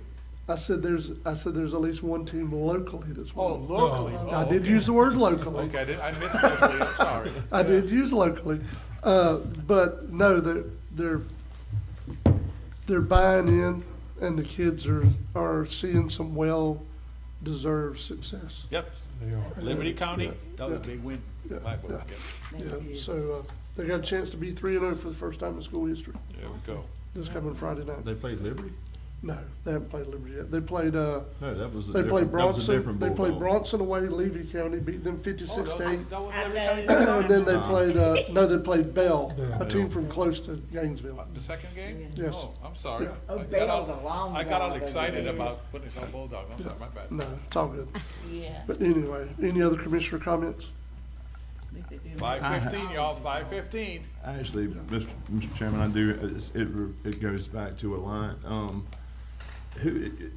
it's been brought to my attention that they're approving their own invoices. Is that not going before the hospital board? They're invoicing, I mean, how does that? I'll have to ask, I don't know what the procedure out there is, I don't know what the limit is that goes to the board for approval, I know. It in should all be the- going to Yeah, the that's board what- for approval, shouldn't Yeah, it? in the bylaws. there's a certain $50,000 amount cap, they has have to come this back to this commission. board, Yeah. but Yes, I have no clue how Under they that, I'm not sure what. manage that process internally. is. Can you look They into just- it? Yeah, My, my thing is that the hospital board's supposed to be there on behalf of the county. yes. Yes, So they should be the ones that's either approving, the Alliance invoicing. I mean, it's been also brought to my attention, well, to be honest with you, I actually looked at it, that the CEO has received a raise. And as far as I know right now, I hadn't spoke to all the hospital board members, but nobody approved that, hadn't been brought to the hospital board. The hospital board is there to represent Franklin County, not Alliance. Yep. And I just, it And just then seems we go like. back to the question, who's CEO, county or Alliance, we found out he's Alliance. Well, he's an Alliant employee, but, County, yeah. but my thing is who is representing Franklin County? Nobody. That's besides That us, but that we board? can't do that not being, the hospital, that's the function of the hospital board. The hospital board, that's. So I just wanted to bring that up in commissioner comments, some food for thought for you all to think about. I'll find out about the process for invoice approval. And I Mr. Chair. tell you what, if there's been a raise made, find out if there's been a raise made, if you're gonna go ahead and inquire on that. Well, you know, going back, there was a raise for Weems employees. You know, the CEO is not a Weems employee, he is an employee of Alliant. If Alliant's going to give their CFO, CEO, or anybody a raise, it should come before the hospital board for approval. Or either their management fee should go down to reflect the difference. You see what I'm saying? It just, that don't sit well. We was talking about CEO and stuff, and I remember that CEO used to be, you know, a county employee. So how did it get that way? After I left. After you, well, he was gone, Commissioner Sanders. I can tell you that easily. When Alliant came in, when the board was considering Alliant, and we had that discussion publicly, I was against it because basically what the board is saying now, I felt we needed somebody representing Franklin County. Alliant convinced the board at that time that it would flow better, and it happens everywhere else where the CEO was their employee. But the payment of the CEO's salary is a pass-through, meaning you pay for the county pays for the management agreement of Alliant, and it also pays, in addition to this, it pays for the CEO's salary. So you're actually paying two different amounts for the management of Weems. But even though it's a pass-through, the CEO still is an employee of Alliant. So, Yeah, but they should be able to change that number without our input, though. Say again? They should be able to change that number without our input. I agree, because the pass-through is Is our something money. approved by the Board of County Commissioners, yes. It says, Mr. Chairman, if you will, I just requested invoicing like I did last year now I didn't go all the way back, so I don't know when the pay increase took place or whatnot, but that's what I'm getting at. You got a pass-through cost on their itemized of their management fee, and then you have all the CEO's pass-through costs, which equates to now about $212,000 a year, and then you got a CFO pass-through cost that's $110,000 or $111,000. I'm just going off of memory. Mm-hmm. So, you know, to go from, in the CEO's case, to go from being a $204,000 employee to now a $212,000 employee, nobody from the hospital board approved that, to my knowledge. You know, that's there again, that management fee didn't shrink down, so they didn't, you know, occur the cost of it. It come directly billed. You follow what I'm saying? So if you want to give anybody, or CFO or CEO, a raise of $10,000, then they should deduct $10,000 off that management fee at the top. You know, that just. But going back to my point, that should have been something that our hospital board decided. You know. And knew about. And knew about. I'll find out. Any other commissioner comments? Update on 67. We got a paved road for phase 2. It's finished, but I don't like it. I'm complaining on it because it's still got the wave in it, like that. Down there. Make me fix it. And I am, and they're not happy. Oh, well, we'll get over it. Well, And Kim, but it's not right. Kim, I who mean, did, Kim that was here this morning, your staff, yeah, she saw some things she didn't like, and she also went after them for it, so, yeah. And so I just said, we'll just wait, and I'm assuming CWR is coming up there to do the third phase because they called and wanted to start work, but it was the Labor Day holiday. They gotta put culverts in the road, and I didn't want all that traffic having to. Especially with the boats and towing Yeah, boats, yeah. yeah. Well, I didn't want them to hit them holes, because sometimes them holes is pretty hard. So, anyway, so we got that moving on. So after we do the phase 3, we don't have nothing left but phase 4, and then we'll be right on target for having all of Highway 67 from the county line to the city limit to Carabel repaved. Mr. Chairman, I got one more thing on a lighter note.